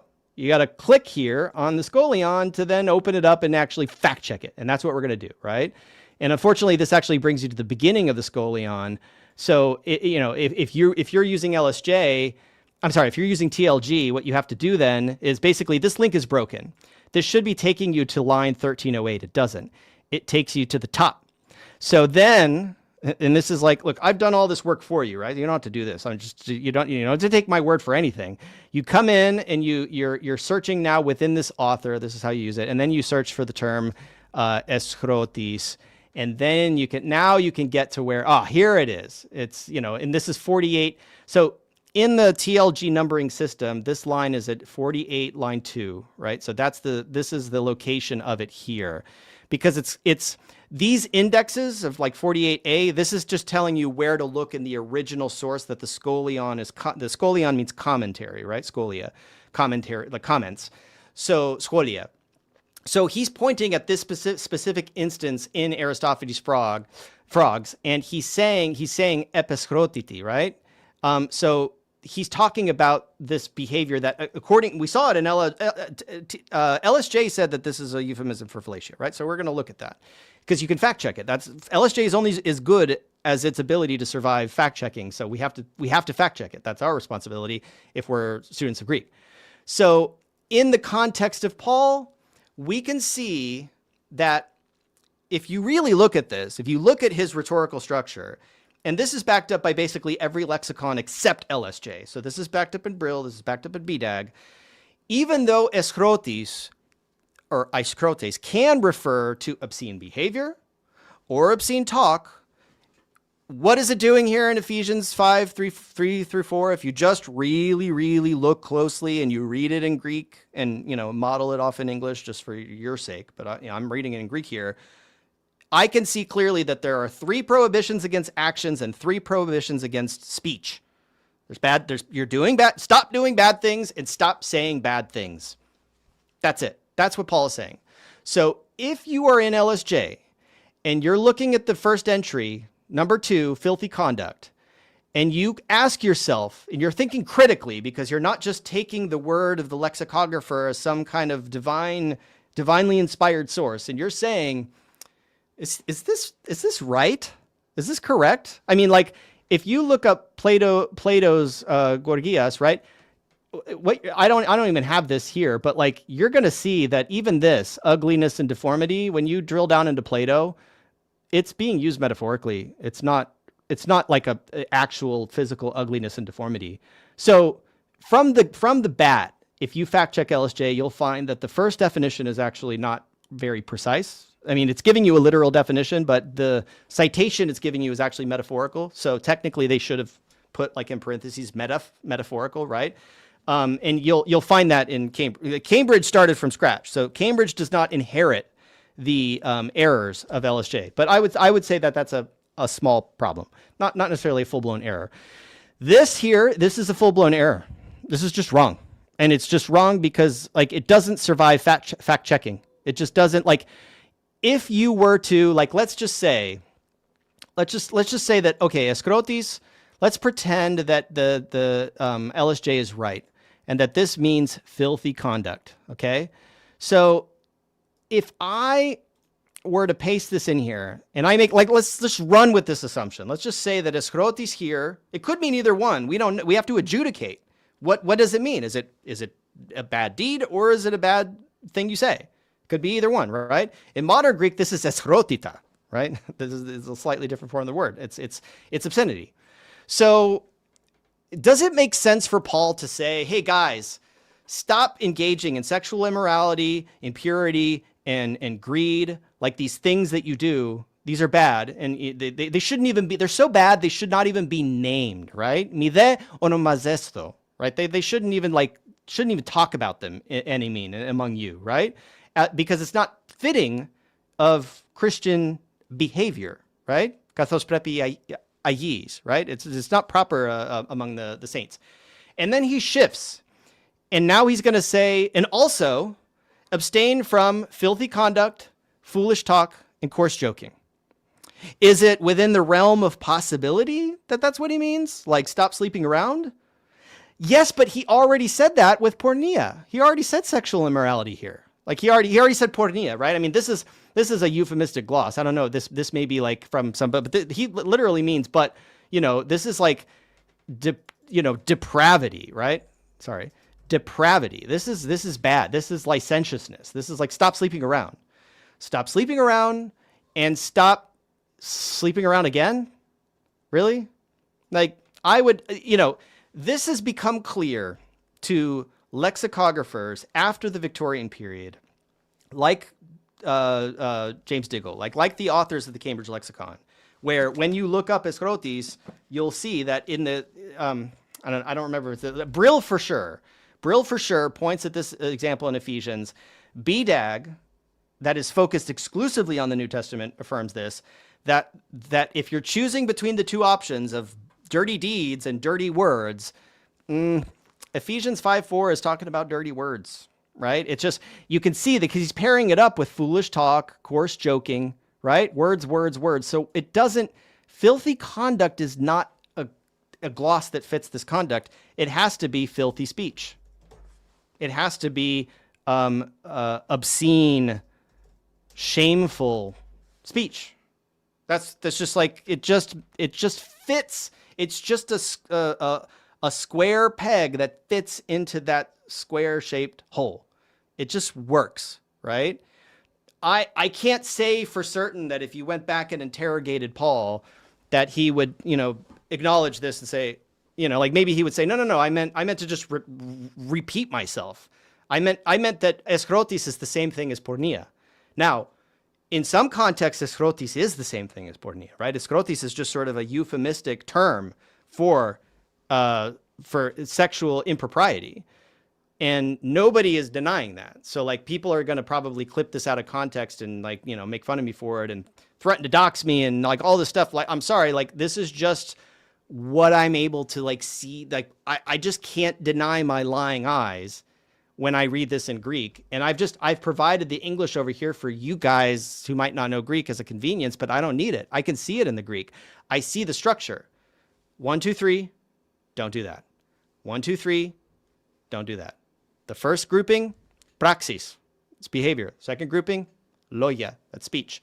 So this is the first instance where we're really seeing in action that this is wrong, and this is wrong. And when I mean wrong, I mean like, not like obscenely wrong. It's not like totally misleading, and they're still in the ballpark. But again, look up Plato. I don't remember if I included it in the slideshow. This is metaphorical deformity and ugliness. This is not filthy conduct, it's filthy speech. And the Scholion and Aristophanes frogs, euphemism for fellatio, even if this were true, it would not apply to Ephesians. And when I mean it would not apply, I mean that the lexicographer does not intend for the reader to infer that in the context of Ephesians 5:4, that Paul is using this term as a euphemism for fellatio. Now, the people that are asking me in the comments that are like, oh, are you going to respond to this is my response to dumbass. This is, okay, remember how we were playing with the different gloss? Like, we're just trying to figure out, is Paul talking about bad deeds, or is he talking about bad words? Just humor me here. Like, let's substitute this for fellatio. Let's just say, okay, like, let's say the real gloss, what Paul really means is fellatio. Okay? Fellatio. And we're going to read this, and we're going to say, okay, πορνεία δε και ακαθαρσία πάσα και πλεονεξία μη δε ονομαζέστο εν ημίν καθώς πρέπει αγί. So no sexual depravity, no impurity of any kind, no greed. No, stop all of that. And no fellatio. And no foolish talk and no coarse joking, like which are out of place, but instead let there be thanksgiving. If you are simply following like the mantras of your online community or cult or whatever it is, and you are reading the word fellatio into this passage in that particular context, and you think that that is anywhere aligned with reality, you are illiterate. Like you are basically removing yourself from this. You're not in the arena anymore of discourse on what we could of anything close to proper biblical interpretation, or what some people like to call exegesis, right? Like that's not this is not in the ballpark, right? This doesn't work. And if you're trying to get there through the LSJ, if you think that you can just like grab this, if you think you can grab this, regardless of whether or not this is true, because I'm going to show you, this is false too. But if you think you could grab this and just lasso it over into here, and then drill down into Ephesians and drop this, like this gloss, even if it's euphemistically, even if it's like, I don't know, even if it's parenthetical, this is absolutely clearly not a euphemism for fellatio in this context. So I understand that I'm in the twilight zone. I understand that, like, I'm sorry to harp on this, this whole 2 + 2 = 5 thing. For someone to tell me, to try to impress upon me the lie, this is just a lie. Sorry, this is just not true. That this is what Paul really means. And somebody, can tell me that, like, oh, well, like if you really knew Greek, this would be clear because you would, like, I'm sorry, if you're basing your authority on your understanding of Greek being that superior, you shouldn't need LSJ anyway. Why are you relying on LSJ to tell you that this is a euphemism for fellatio in a 12th century Scholion by Tzetzes, and you can't even pronounce his name? And you think that you could just read it into Ephesians because semicolons don't mean anything to you, because you have no idea what's going on in the world of lexicography or how these lexicons are formatted, and you want to go into the comments of my short video. Like, I'm sorry. This is just like we're in kindergarten. This is not, like I've done the deep dive. I've gone down the rabbit hole. I've brought you along with me. It's been almost 2 hours, and we're about to come out the other side. But first, I would just want to impress upon you the fact that also eschrotini, this you can see there's a colon, which is even bigger break than the semicolon, and a dash. They're giving you a lot of space here to tell you eschrotini. Eschrotini is a noun that's used here in Tzetzes. So you can see, you could drill down into it. And TLG is just amazing, right? You can, first of all, I don't think this is dropping you into the well, this is eschrotiton. This isn't actually so that's eschrotis, right? But the lemma eschrosini,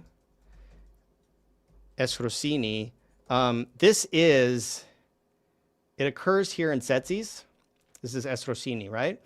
And this is talking about vuvalon. This is shame that is brought about from a cow, basically, that's like put in a public square. Like, this has nothing to do with sexual immorality.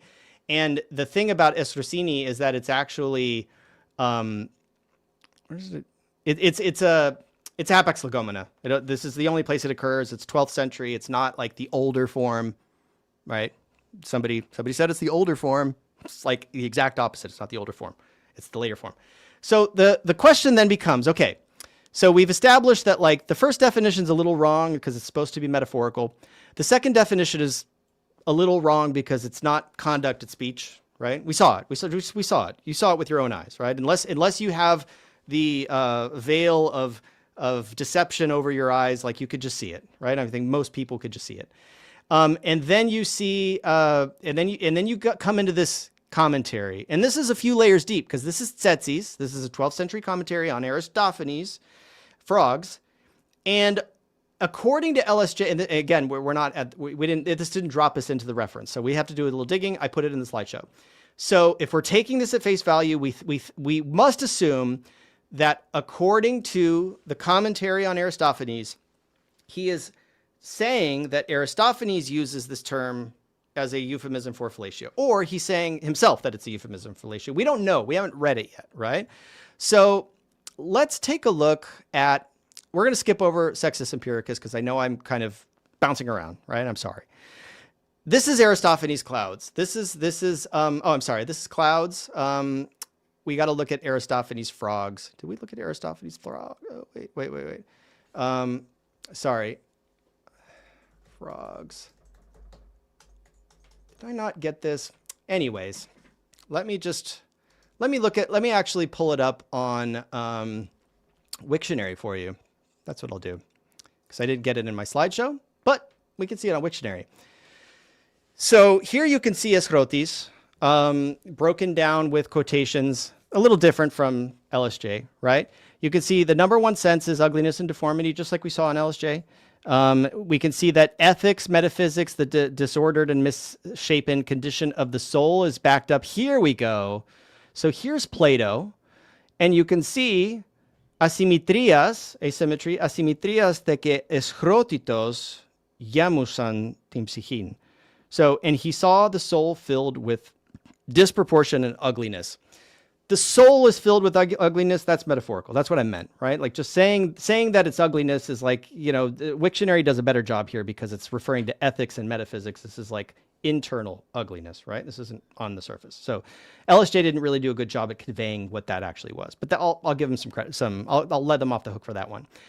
But if you look at the way this is used in the Scholion on Aristophanes' frogs, right? And this is the Byzantine, this is like maybe Koine, maybe Byzantine usage for obscene and socially offensive conduct. This is the citation that LSJ claims is a euphemism for fellatio. And if you really look at this, right, o Clisthenes utosin, right, and Clisthenes was made the butt of comedy for his shameful conduct and effeminacy, right? Epeschrotiti que paschitia comodumenos, right? So this is eschrotis, right? So basically, this character, Clisthenes, was made fun of for his eschrotis and his paschitia. So he was basically made fun of for being gay, right? Like he was effeminate. And for his shameful conduct, we don't know what this shameful conduct was. Now, LSJ is going to try to convince you that he was basically made the butt of comedy for his fellatio and his effeminacy. In other words, like people made fun of him in comedy, and this is because other authors made fun of the same character for the same thing, for performing fellatio.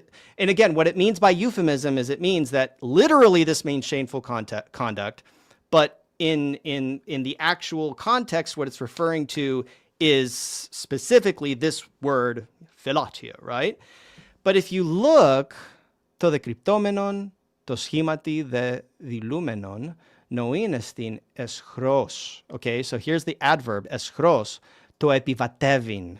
Okay, this is the verb epivatevo. Okay, o legete metaphorikos, what's also said metaphorically, apotonalogon, which is by animals, right? Like it refers to something that animals do. O synesiazi epanavenonda. So what he's saying is, but the hidden meaning conveyed through the figure of speech, right? This is what he's saying is metaphorikos, right? For the figure of speech, or metaphorically, is to understand mounting in an obscene way, eschros, right? Now, this word epivatevo, it's glossed here as mounting, but effectively, like in this context, in the context of Aristophanes, he's saying basically serving on a boat together, right? Like to mount, it's to board together, right? Now, literally epivatevo, and I'm going to show you this. I'm going to show you this in epivatevo, right? So if you look at epivatevo, and again, we're looking at LSG, right? Here's the Scholion, right? So the Scholion is telling you that when Aristophanes uses the verb epivatevo, which literally means to set one's foot upon something, right? Epivatevo. And the term for a passenger in Greek is epivatis, right? So the passenger on a boat or a plane or whatever, it's epivatis. So same thing in ancient Greek. So to be an epivatis, right, is a passenger or a soldier on board a ship. And you can see here, even in LSJ gets this. It's like, even though they made a mistake, they get it right here. So in Aristophanes' frogs, that's what ra means, ranes, right? It's frogs. This is an obscene allusion, right? Compare this to epiveno, right? This means to mount, right? So you can see the potential for a sexual innuendo, right? In terms of mounting, right? This is what it means. So I present to you this conundrum here, right? If you're looking at and like we're just looking at primary sources here, right? Like who cares what the LSJ says, right? The LSJ is wrong. We've already established that. The beginning, you watch the first hour of this if you think LSJ is inerrant, because you'd be wrong, right? John Chadwick, James Diggle, like we already saw all of this evidence. If you go read Lexicographical Graeca, LSJ has many, many problems. And we're looking at one right now, okay? So the idea, so this is what the Scholion is saying. He is saying that basically when Aristophanes uses the term epivatevo, the verb, in this context, and we could look at the context of Aristophanes, what he really means, like when he says basically like these two sailors are passengers, right? This is a sexual innuendo, right? He's saying he means it eschros, right? And this is we already discussed what eschros means. It's the thing that causes shame, right? It's shameful. So this is shamefully, right? In an obscene way. So when he uses the word, it's a double entendre. On the surface, the literal meaning means that he's like, oh, they're bunk buddies, right? There's fellow passengers on the boat. They're mounting the boat together. They're boarding. They're co-boarders, right? But Aristophanes, this is a comedy, right? So Attic comedy, again, like Henderson, Attic comedy is full of sexual innuendos, and that's what we have in Aristophanes, right? We have a sexual innuendo. Tzetzes, the 12th century commentator on Aristophanes, is correctly pointing out the double entendre, correctly identifying the sexual innuendo, and he is saying, and this is verified in the other entry that we just saw in LSJ for epivates, and he is saying that this character about whom a sexual innuendo is implied, that he's mounting basically one of his fellow passengers, right, in a crude sense, that he is made fun of by other authors for his shameful conduct, his eschrotis, and his paschitia. So can we responsibly, if our task is to translate Tzetzes, in the 12th century Byzantine Greek that he's writing in, is this really a euphemism for philatio? Okay? Is it? Do you see it? Because I don't see it. I see epivatevo. And what I see in the TLG when we look up epivatevo, did we go back? Yeah. Epivatevo, epiveno, I see mounting. Now, in terms of like, okay, they're making fun of this person for, you know, Aristophanes is suggesting that he's been mounting his fellow sailor, right? Now, in what are the mechanics of that mounting? I don't know. Well, like, it's your guess is as good as mine as what Aristophanes really means under the surface. Is he mounting him in, you know, like what direction? What, like, part of the body? Like, I don't know. But he doesn't say it.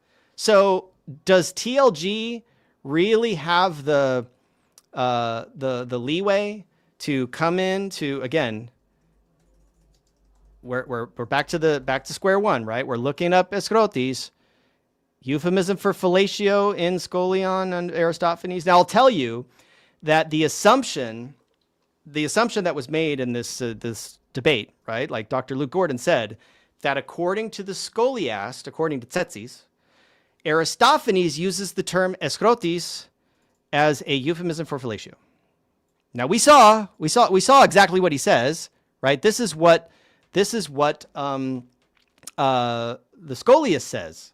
He says that the character of Cleisthenes, that he was basically made fun of. He was the butt of the comedy, right? Komodoumenos, right? He was komodoumenos for his aîsχρότης and his paschitia, for his shameful conduct and his effeminacy. Now, we have to go to like, so this is a totally separate topic. But again, I don't see this euphemism here. I see basically a general sense of this guy was just engaged in shameful behavior, right? And we have shameful behavior, we have obscene speech. Clearly, this is not speech. He was not being made fun of for his shameful speech. He was being made fun of for his shameful conduct. But specifically, what kind of conduct was that? Well, I mean, that's gonna be determined based on what Aristophanes. Oh, sorry, epivatevo. So, what is epivatevo? We can see that it means to set foot upon, to step upon, to occupy, to stand upon, or to be nautical, right? To be an epivates, to serve as a passenger, or intransitive, to mount something, right? So we have, so here we have Aristophanes' frogs. Epivatevon, right? Epivatevon Clistheni. I served aboard with Cleisthenes, right? Now, if we were to look on, like, for example, like, let's just bounce around right here, like Loeb Classical Library, just to show you kind of what you can do with your own research here, right? So if we look for this, we can see exactly where it is in Aristophanes' frogs. So Heracles says, I just can't get rid of this laughter. It's the sight of that lion skin atop a yellow gown.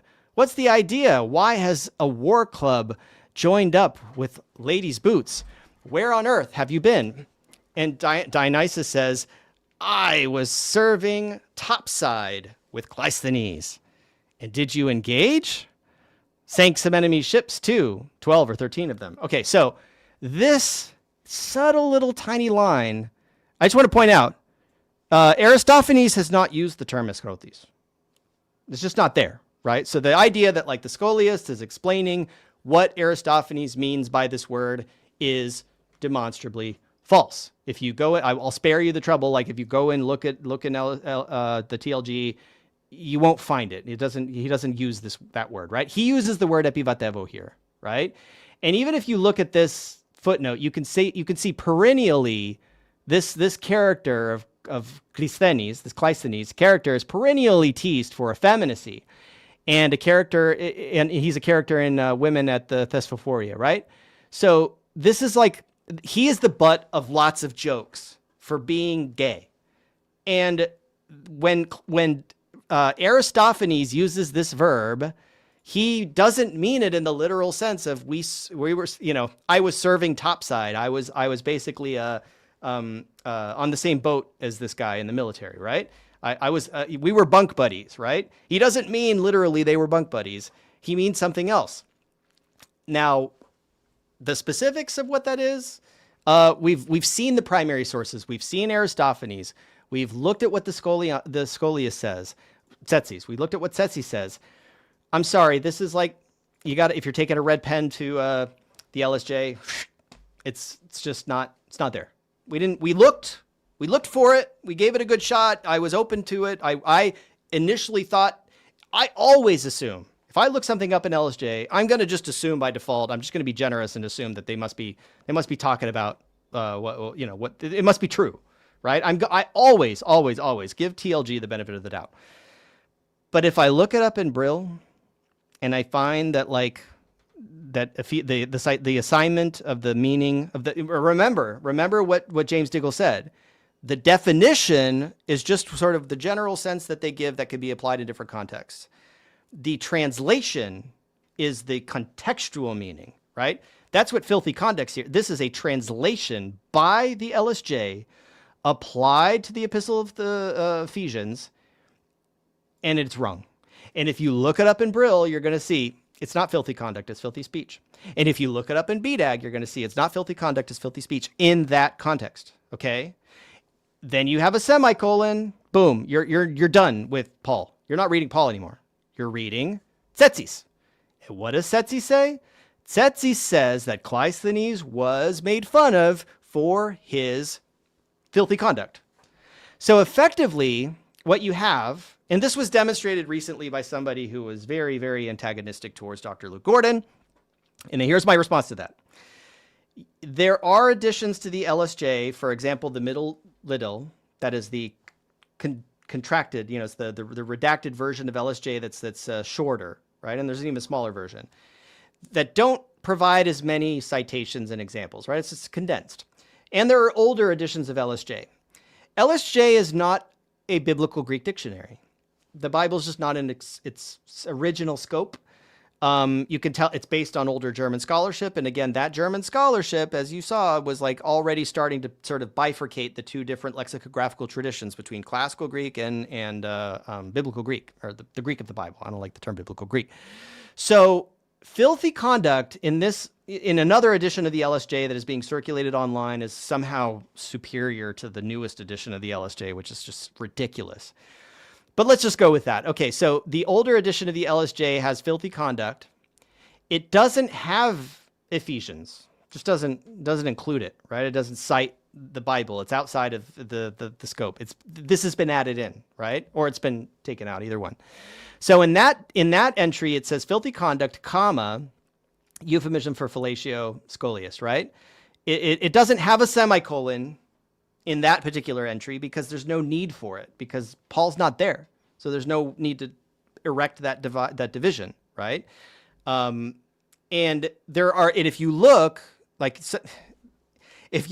that page of that edition of LSJ, you will see semicolons peppered throughout the entries below it, doing the exact same thing that those semicolons do, right? This is this is semicolon gate, people. Like, semicolon gate is the denial of reality. It is the denial that this semicolon is meaningful because one person who is lying said that it doesn't mean anything, and it does. It just, it's just like we see, like, again, my lying eyes deceiving me. I can tell that this is the citation from Ephesians, and this is the citation from the Scholion, and they are different because they're separated by a semicolon, and I can't read this back into that. We went over this, right?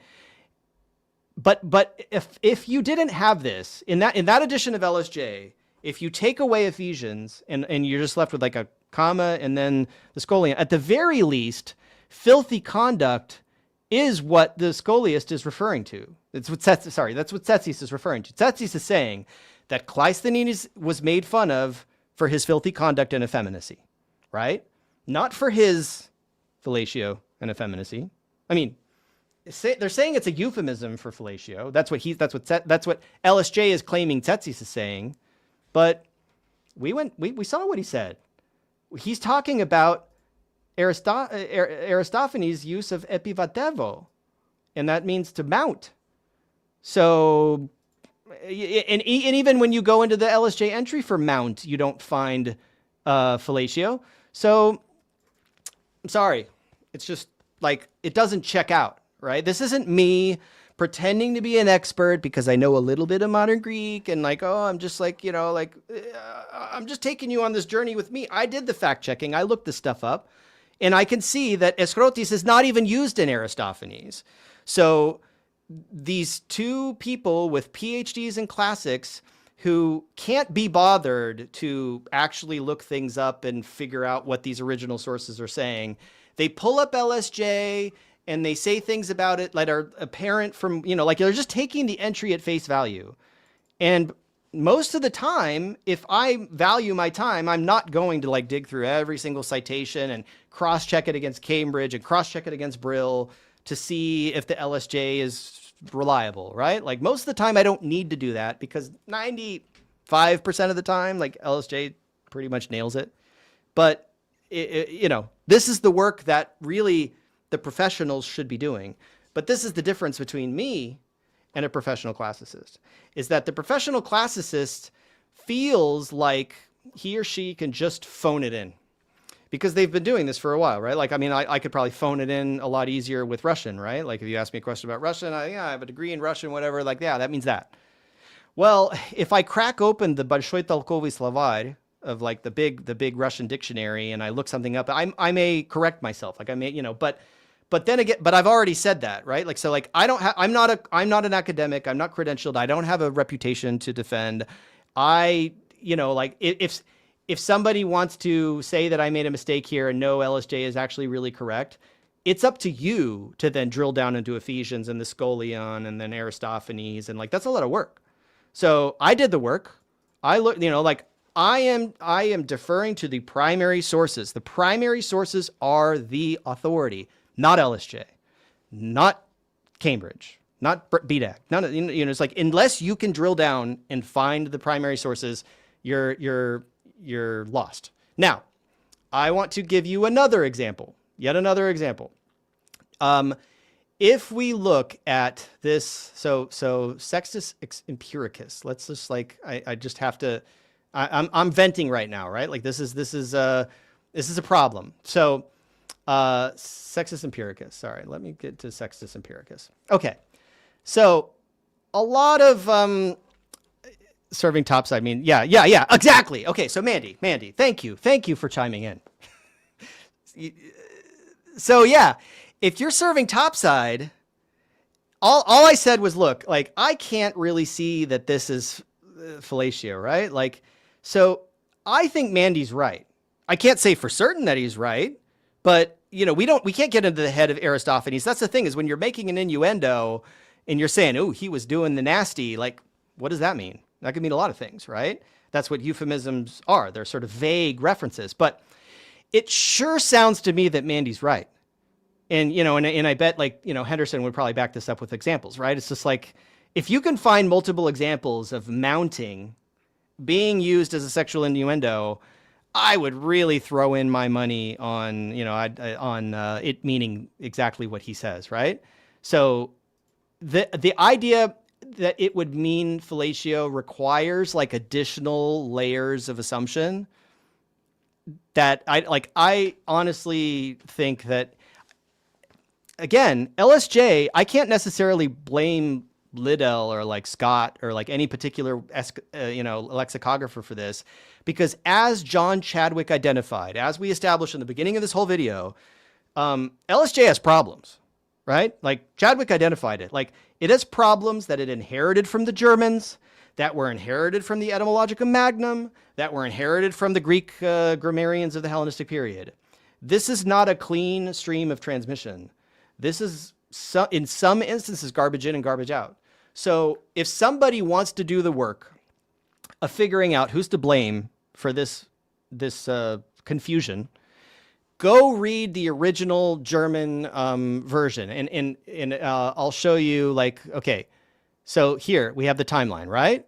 So, like, if you want to really get to the bottom of this, I invite you to do so and leave a comment when you've come out the other end of this rabbit hole.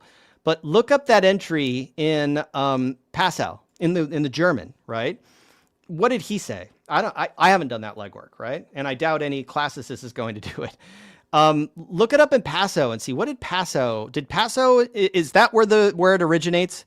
Did he claim that Tzetzes was using it as a euphemism for fellatio in German, and then Liddell, Scott, and Jones just copied it, or did he get it from Schneider, or did Schneider get it from Stephanus, or did Stephanus get it? Like, you could see that you're just going through the chain.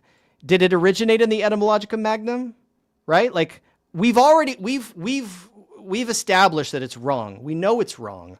Why it's wrong, I don't know. Like, where did the error originate? I don't know, right? And yeah, Mandy says, of course, I'm right. He studied Aristophanes. So fine, yeah, okay. Like, and I'm agreeing with you, basically. I'm agreeing with you. I'm just trying to not. I don't want to like enshrine my opinion here.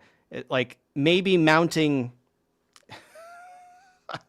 I don't know how else to interpret it. It's like if it's we don't have enough context to determine if mounting could possibly like that he was made. The thing is that when Tzetzes says that he was made fun of for his αἰσχρότης, he's just not being that specific. He's just not.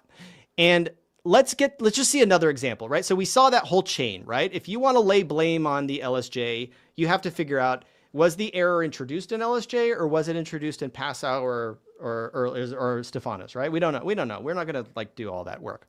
But again, we have this like αἰσκρουργία is this noun that means like the performance of αἰσχρότης, right? Like, it's the performance of shameful acts. It's performing things that you should be ashamed of, right? So the verb from that is this verb αἰσκρουργέω, right? To perform these acts. So that is the verb. Like, if I perform these acts, I am αἰσκρουργώ, right? The AO contracts. They say that this means to act obscenely, and they're pointing at Sextus Empiricus, Pyrrhonism, 3206, to say that this is this means masturbare, right? Like, that's what this is supposed to mean. Now, I'm going to take a swing at Sextus Empiricus here. Just give you the whole context, right? I'll just read the English for you so it's easier. Like, moreover, Zeno of Citium says that it is not amiss for a man to rub his mother's private part with his own private part. This is the Loeb translation, by the way. I can't, what is the name of the translator? Somebody put in the chat who translates, B, it starts with a B, the translator of this. So he's talking about, Sextus Empiricus is describing incest with one's own mother. It's kind of nasty. This is to morion tis mitros to aftu moria tripse. So just as no one would say it was bad for him to rub any other part of her body with his hand. Ouch. This is a really heavy accusation, right? This is a very stigmatized thing that he's accusing Zeno of Citium of doing these really, this can't get much worse than this, right? Chrysippus too, in his book, The State, Politia, approves of a father getting children by his daughter, a mother by her son, and a brother by his sister. Like, these people, like, no, we don't know if this is true, right? This is a polemic.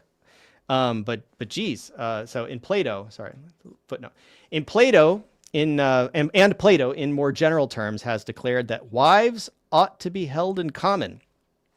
So shots fired, right? This is some really profane stuff that Sextus Empiricus is lying out there. And then to te αἰσχρουργήν. So this is a substantive of the infinitive, right? To αἰσχρουργήν. So αἰσχρουργήν means to enact shameful deeds, right? To do dirty deeds, right? That's what it generally means, right? But here, it means something specific. Now, this translation by, gosh, what is his name? Bury? Anybody in the chat know who translated this or can Google it real fast? I don't want to Google it on the fly. Burry, I think is his name. He chose this translation. So he's saying that basically after all of this, after these like really, really sick, dirty things, that he's saying also, in addition to incest and all of this crazy stuff, masturbation too, which we count loathsome, is not disapproved by Zeno. Zeno is a sick puppy. Zeno is condoning, like you can see, he's condoning incest and onanism, there's so many. We have drop some euphemisms in the chat for this masturbari act. I'm sorry, I don't buy it. I don't buy it. Tote eskrugin eparaton on parimin ozinon ukapodokimazi, right? So it's not, he's not saying that he condones it. He's saying he doesn't disapprove of it, right? So it's a little, the accusation here is a little bit light. And we are informed that others too practice this evil, kako, right? Kako, this evil, as though it were a good thing, right? What is this evil? Now, here's the thing. Like, I mean, if we're taking Loeb, if we're taking this translator at his word, we're going to just assume that he's right. But, like, if we don't need to go very far to ask ourselves what he means by this. Because we don't need to go very far to hypothesize where he got it. Sorry, where did he get it? He got it hurur yeo. This is where he got it. He got it in LSJ. So he looked it up. He saw that LSJ has assigned that mean it is. So again, what did Diggle say? He said there's a definition, which applies to sort of the umbrella term, the general sense, and there's a translation.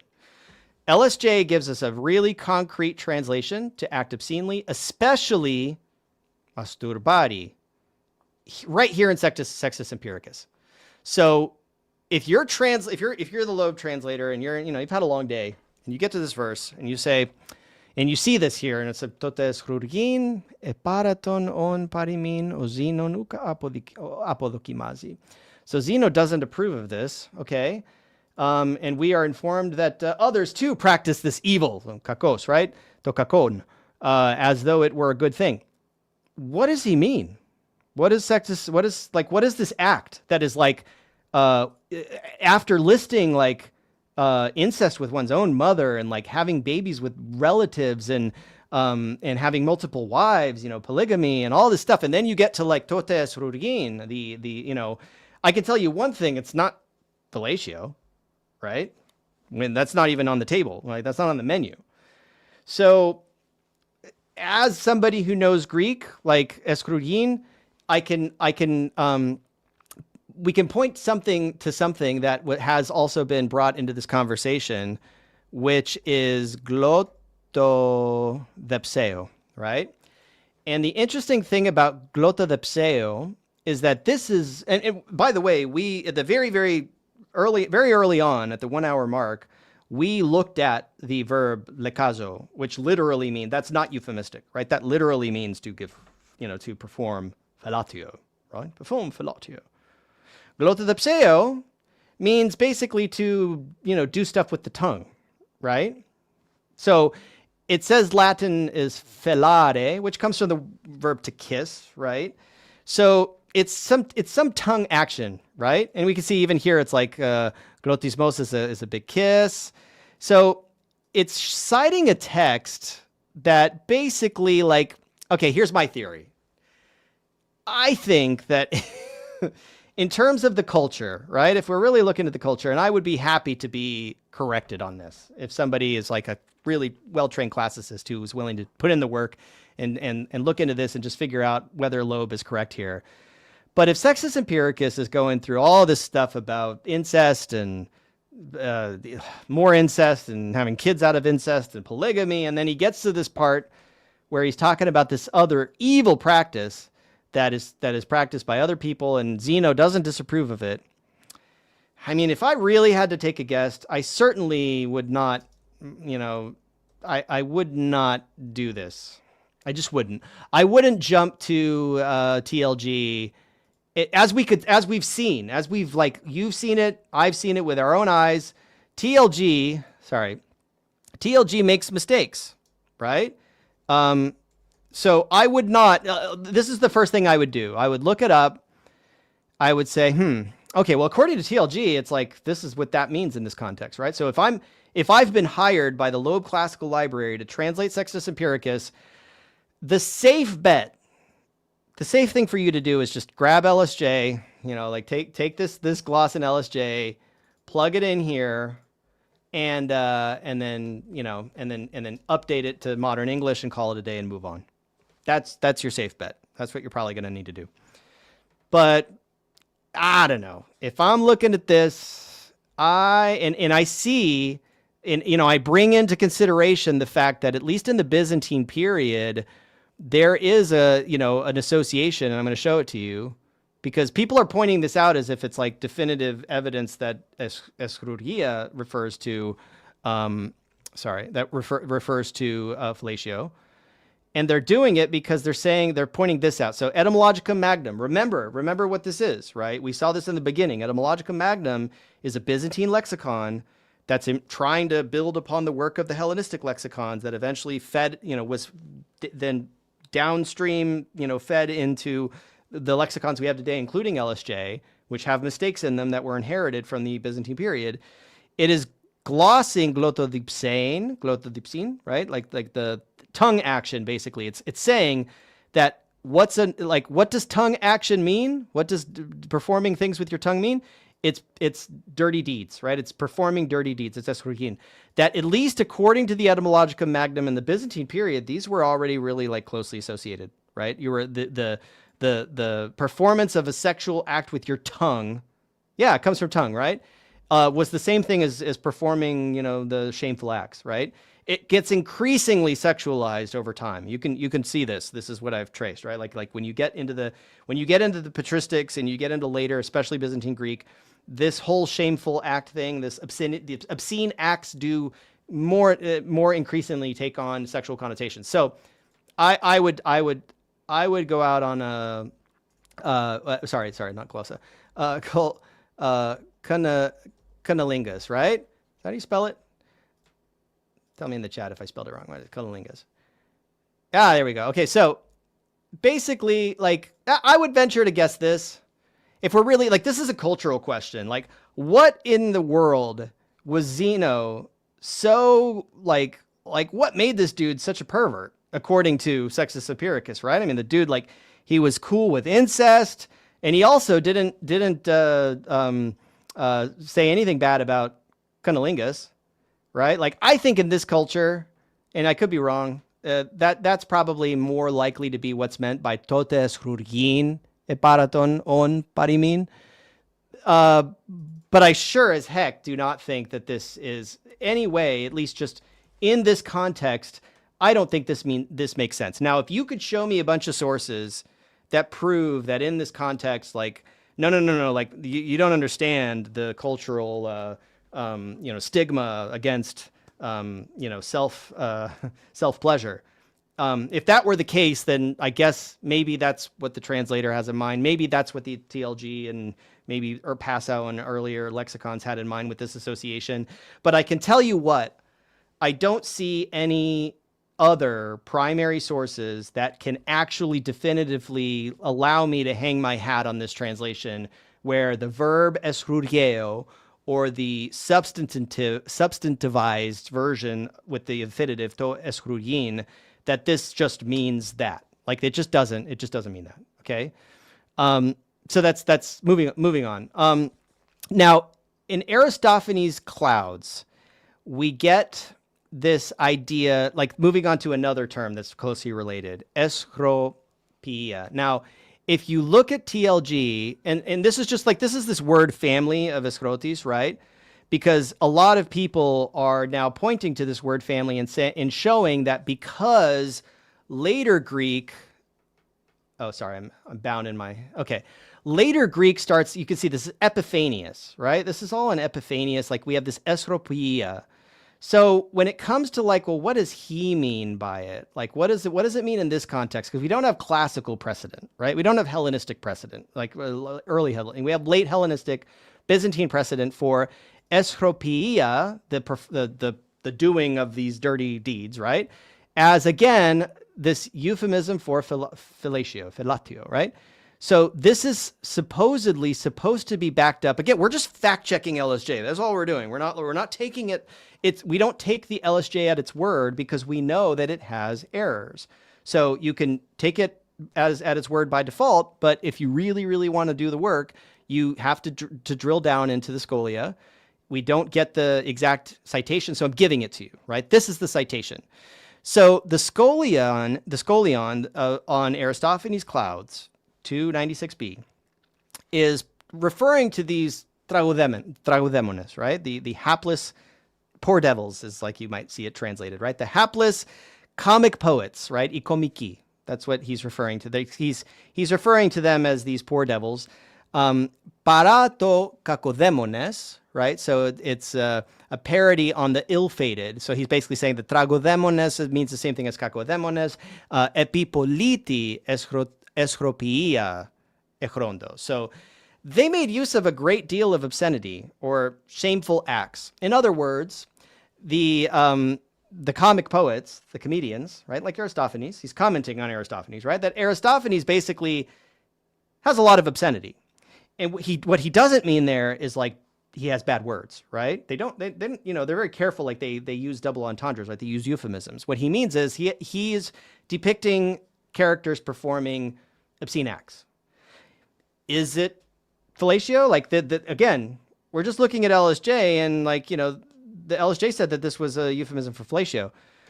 Well, that's all we get from the Scholiast. That's literally, this is the citation that they're backing up as saying it's a euphemism for fellatio. All we can go from there, the only path we have from the Scholiast is to look at what Aristophanes actually says. And he's not really saying much, right? Like Socrates. So Strepsiades says, "I do revere you, illustrious ones, and I'm ready to answer those thunderclaps with a fart.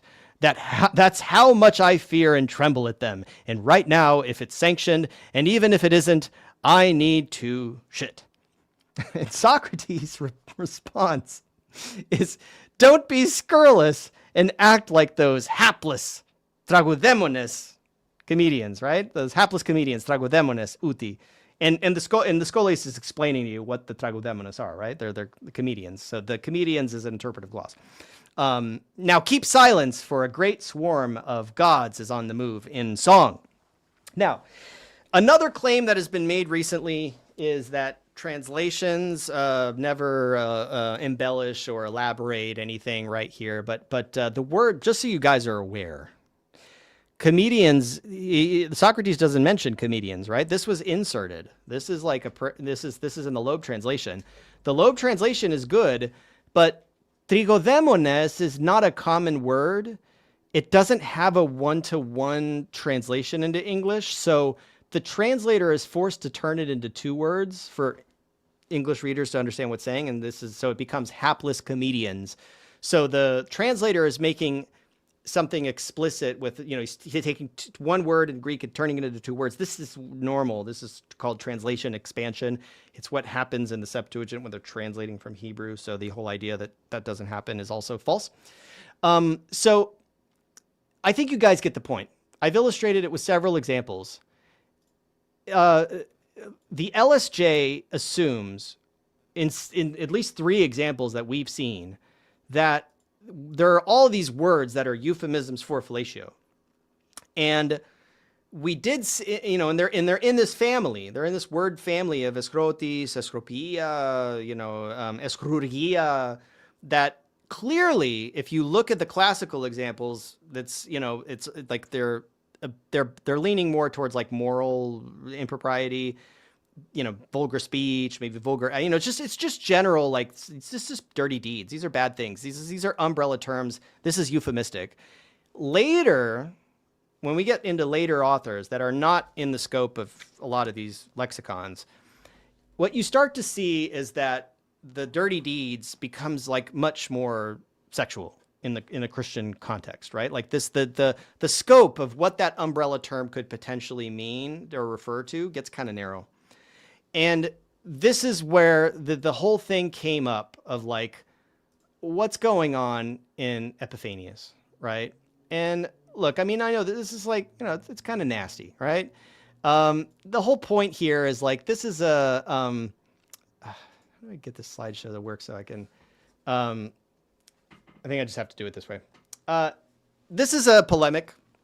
So Epiphanius is talking about the Simonians and the Borborites, and he's like basically leveling accusations against people he declares to be heretics, that they're doing some really freaky stuff, right? So there is no need to sit there as a classicist and deny the reality of what's going on in this context, which is that Epiphanius is saying that these guys are doing some really, really freaky shit. Okay? So I'm not going to sit here and tell you that that's not what's happening. But what I am going to tell you is that your attempt to assign specificity to a term that is a general term is invalid, right? So I think that is that was the thrust of what Dr. Luke Gordon was getting at. Well, it's like it can mean that, but it depends on the context. And Dr. Amon Hillman was saying, well, but in this context, that's what it means. And in many instances, he was actually right. Like I would agree with Dr. Hillman in his interpretations of certain things.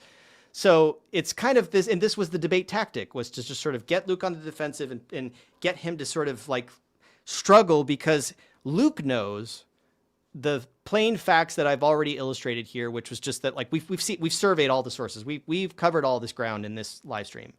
So we know that this is like a general term. It refers to bad acts, bad deeds, bad language, and that you can sort of like hem in on a more concrete reference to, you know, sexual behavior. And that's what's happening here. So, mysteria de ipetheto eschrotitos riseos de somaton, right? So, and he instituted mysteries, right? Ipetheto mysteria. He instituted mysteries of eschrotitos, of obscene conduct.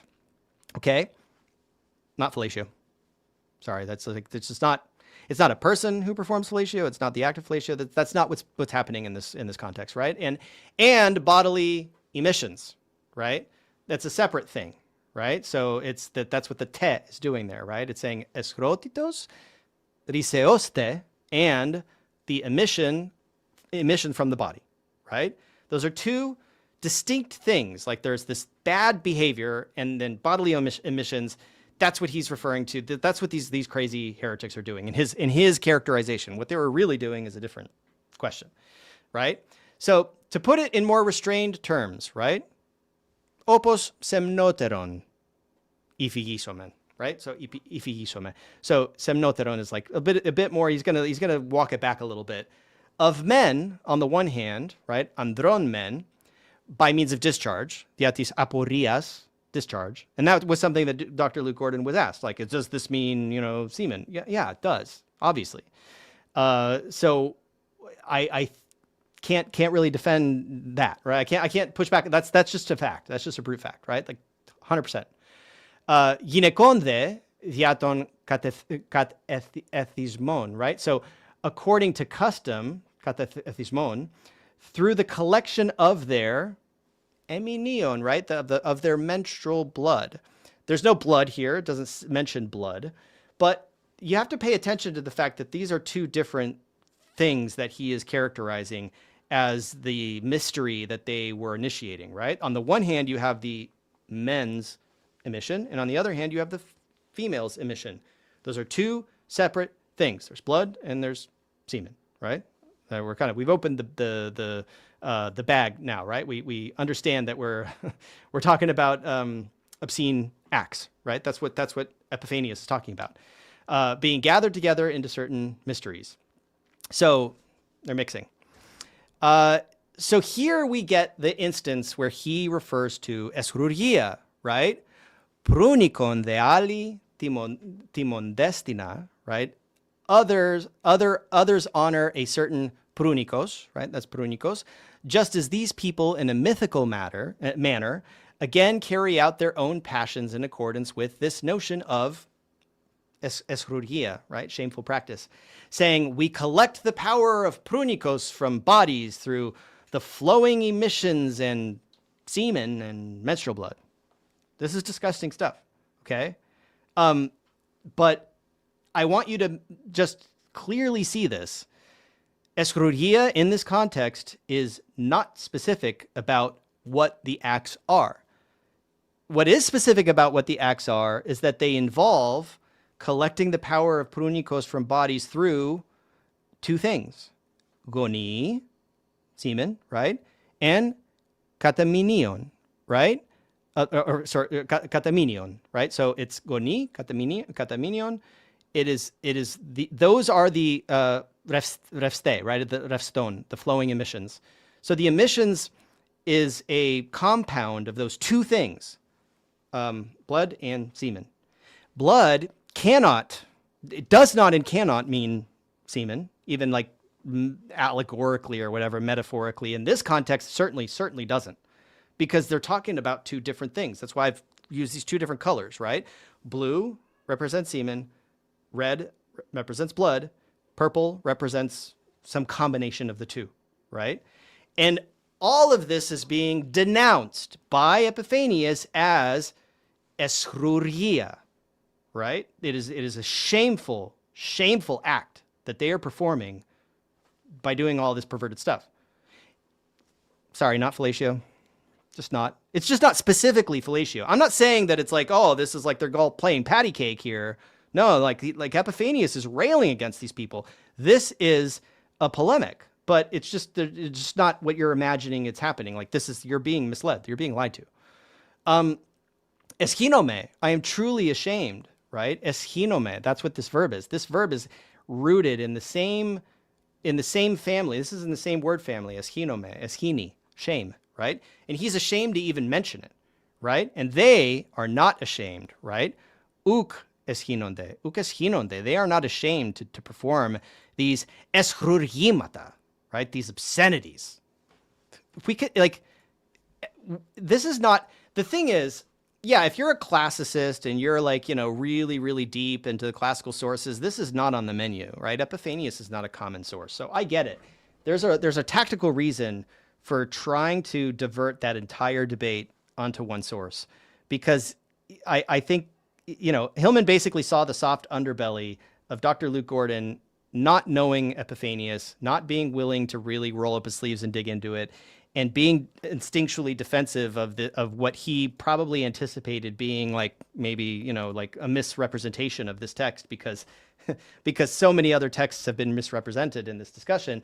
I get it, but what's meant here by eschrurgimata and eschrurgia is just it's everything he's describing, right? Which does not include fellatio, it just doesn't, right? So here we get the blue stuff, right? And this is domigine, right? This is fornication, right? This is bad stuff. This is pornea after they made love, right? For having made love with the passion of fornication, pornea.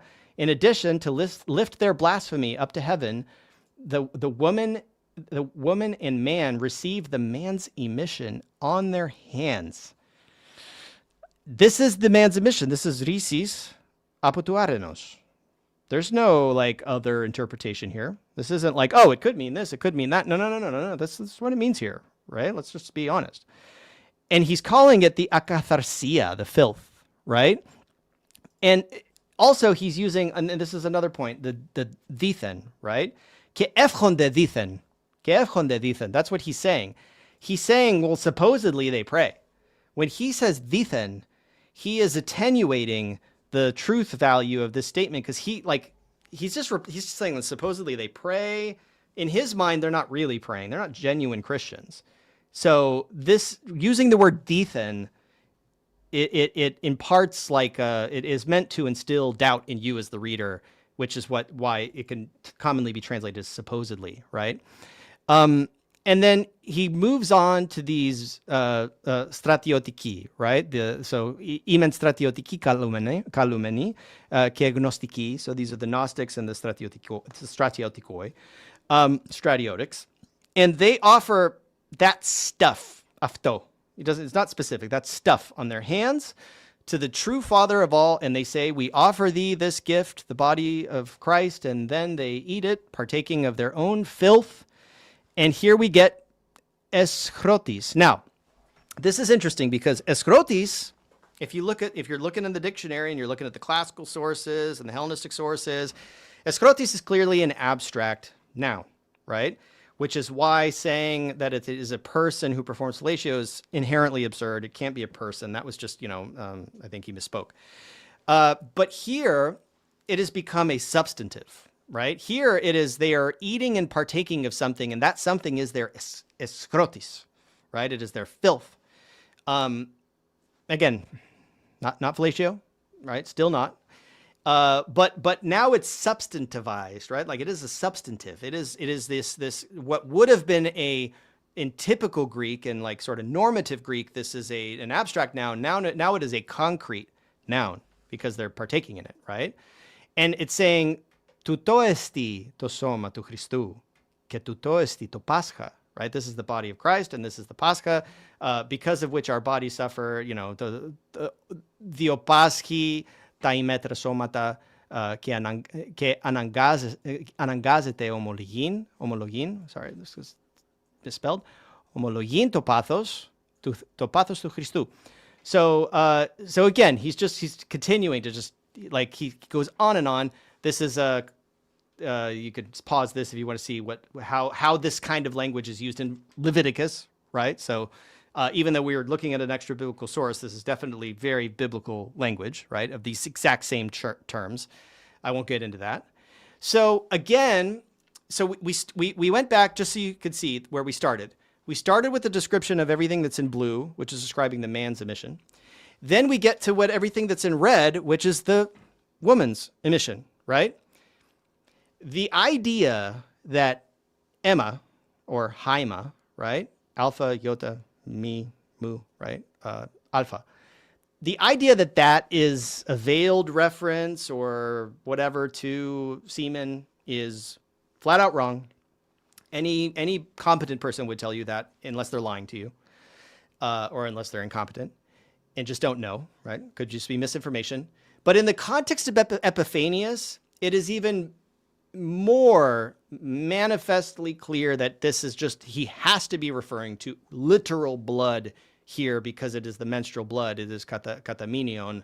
So if you want to pretend that this really refers to the blue stuff, that I'm sorry, it's just you're not following Epiphanius. You're not reading Epiphanius. You really aren't. You're just like taking someone else's word for it, right? Because they claim that this blood, it's literal blood, that's the blood of Christ. This is their perverted communion, according to Epiphanius, right? Like just like the rumor, right? And here, having soiled their own hands, right? Firandes, having soiled, firandes eafton tas chiras, ti eafton αἰσχρότητη tis aporias, right? So this is the shameful matter of their own discharge, right? Which is like, this is purple because this is both, right? And so they've soiled their hands with this substance, and that substance is shameful matter, αἰσχρότης. This is a usage of this term that we have not seen. Again, it's substantivized, right? It's a substance. It is now a concrete noun from something that was an abstract. It was typically, in normative Greek, it's an abstract noun. He is concretivizing it, right? He is substantivizing it, right? He's making it into a substance that is defiling them, right? This is molinsi, memolismenas, echontas chiras, right? They defile their hands with the stuff. This is the stuff, this is aîskhrotis. Not fellatio. Sorry, it's not. You can just see it. You can just see it with your own lying eyes, right?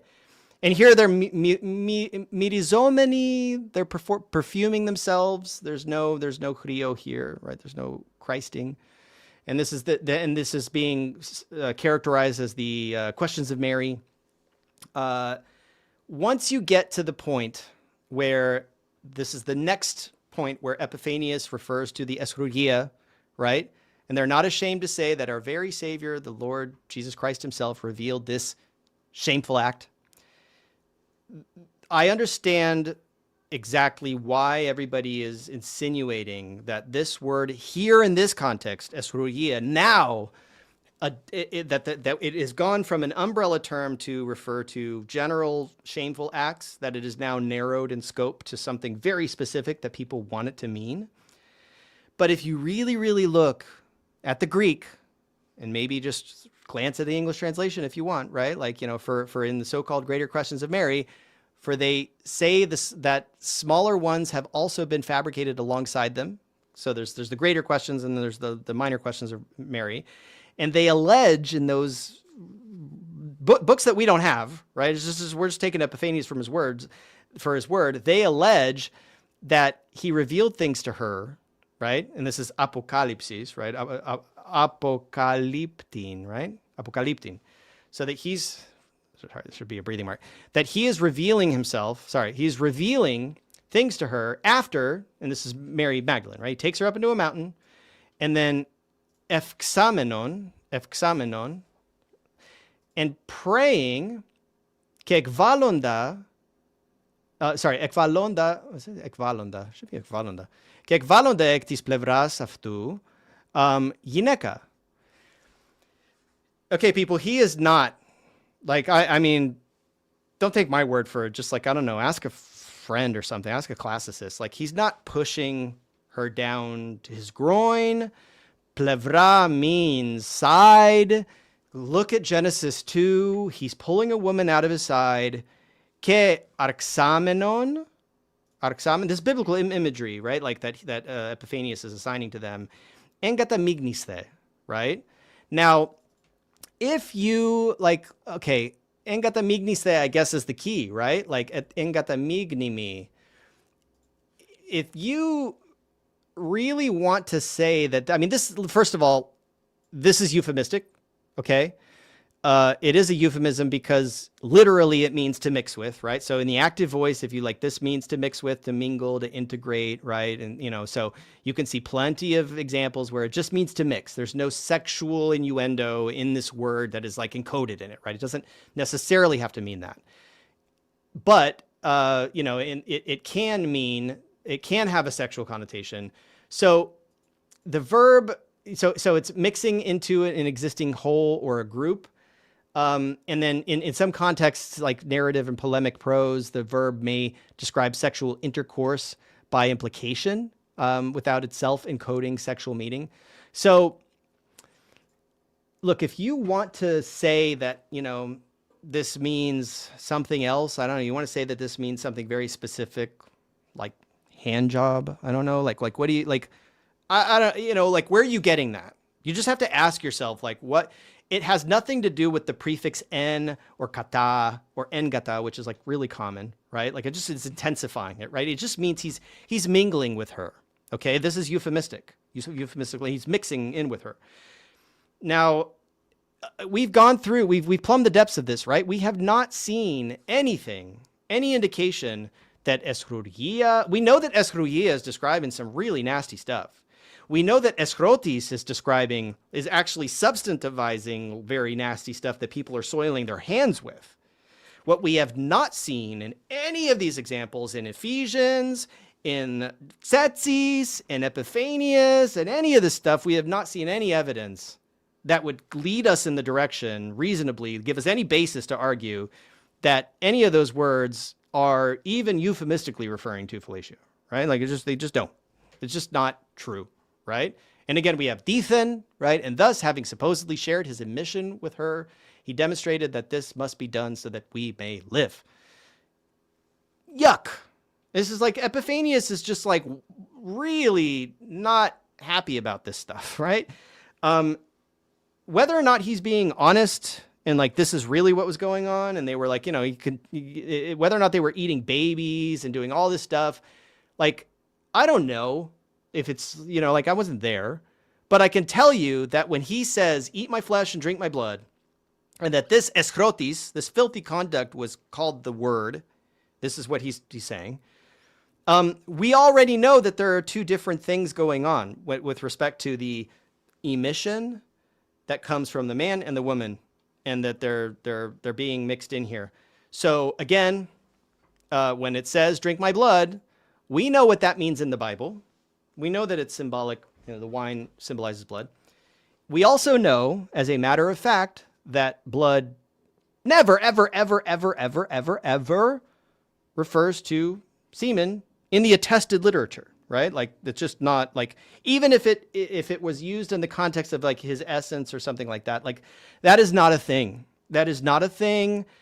If you can find a primary source, please cite it in the comments, and I can put it in the description that it is a thing. But I don't take somebody's word for it just because they say they're an authority. If you find it in you won't find it in LSJ, I'm sorry, but I looked. But if you did find it in LSJ, hypothetically, I wouldn't take LSJ's word for it either. I would look it up, right? I would look it up in the primary source. If you can't find a primary source that refers to blood, and in the context around it, you can see clearly that it refers to something else, that is a male emission, then you're just wrong. You're just wrong. You're either lying or you're perpetuating a lie. Now, the last example that we'll get before we cap off the 3 hours, and I apologize, like I usually don't just do like really nasty stuff on my channel, but since y'all are interested in nasty stuff, let's go into it, right? We get Lucian's pseudologista, pseudologistis. This is great, by the way. Lucian's great. This is an interesting work that I guess, doesn't have like an official online translation. So I'll just give you a little piece of section 27, right? The Athenians, however, excellent people with nothing cryptic about them, honored you by the addition of a single letter and called you atimarchon. For it is necessary that something extra be added to you, even from that name. And in Italy, good heavens, bye-bye.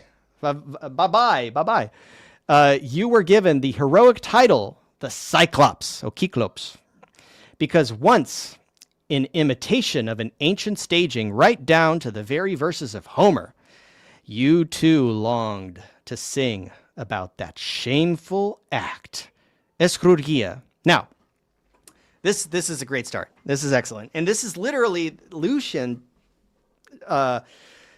This is a hit piece against somebody who claimed that Lucian's Attic style wasn't good enough, because this is the second sophistic. So everybody in this is the Hellenistic text that's trying, Lucian is a Hellenistic author who is writing in really fancy, Attic imitating Greek, right? And they were all trying to show each other up on how well they could imitate Attic style.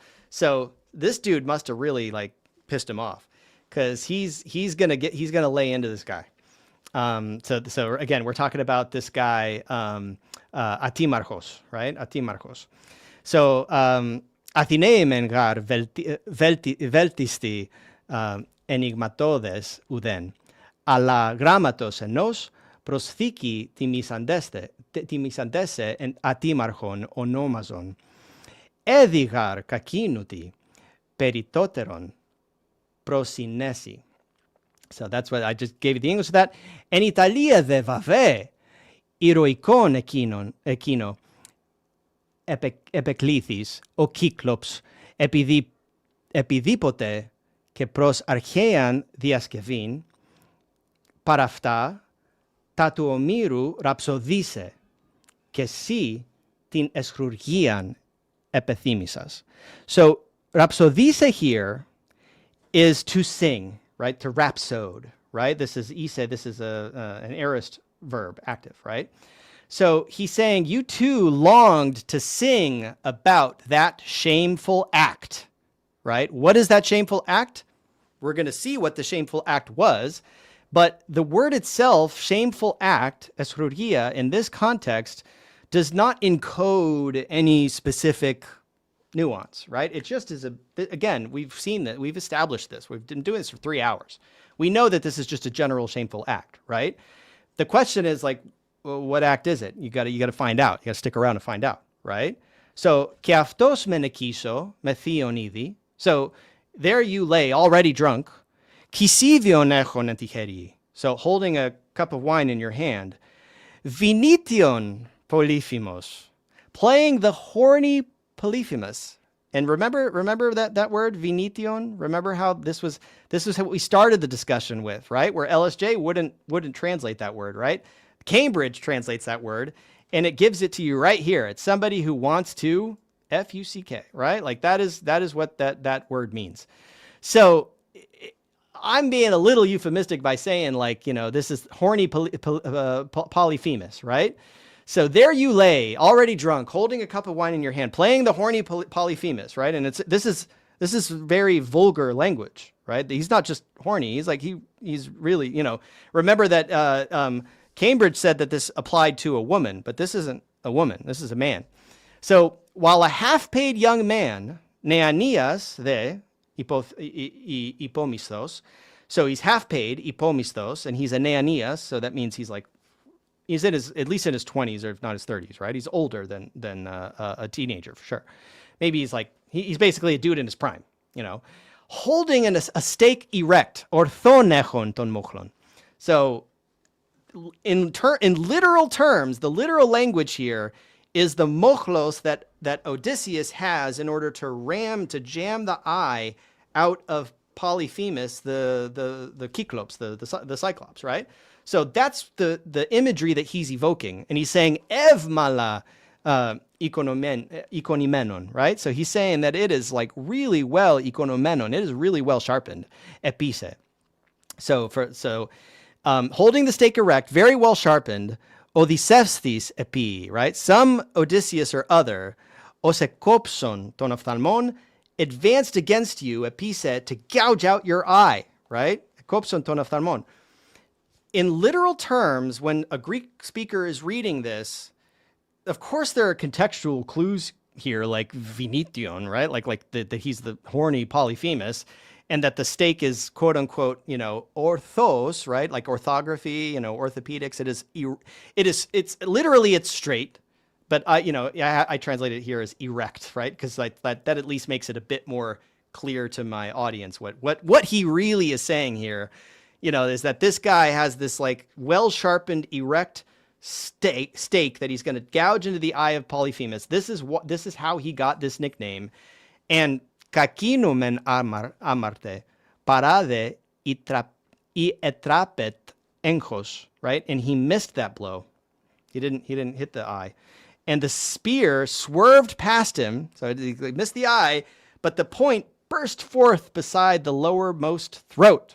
Echmi the dexasithi para niaton. So niato is this like the lowermost anthereona. So this is the throat. For indeed, it is nothing out of place when speaking on your behalf to talk nonsense coldly, right? Kegaru then atopon ipersu legonda psirologin.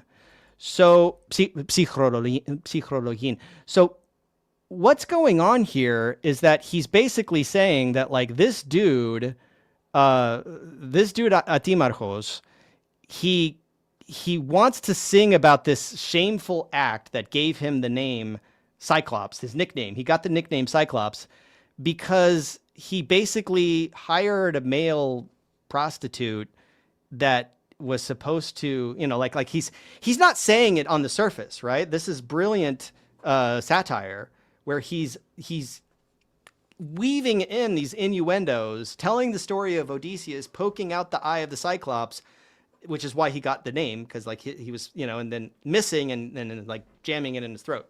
This is all absolutely sexual stuff. So am I insinuating like, so he goes on, right? Sideo Cyclops anapetasas tostoma. So you Cyclops flinging your mouth open, kios eniplatitaton kechinos. So in as wide as possible, gaping inihu tiflumenos ipaftu tingnathon.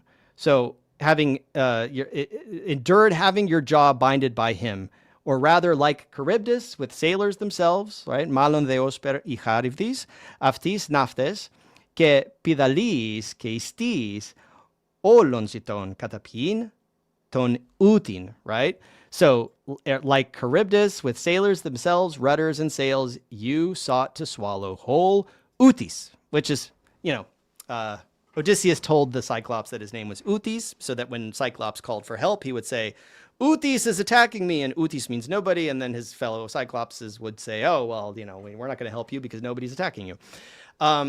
So this is brilliant. This is like one of the best like hit pieces a very, very skillful ancient Greek writer could write about a person to make fun of him for essentially engaging in fellatio with like a prostitute, and it having gone so poorly that like he got the name Cyclops.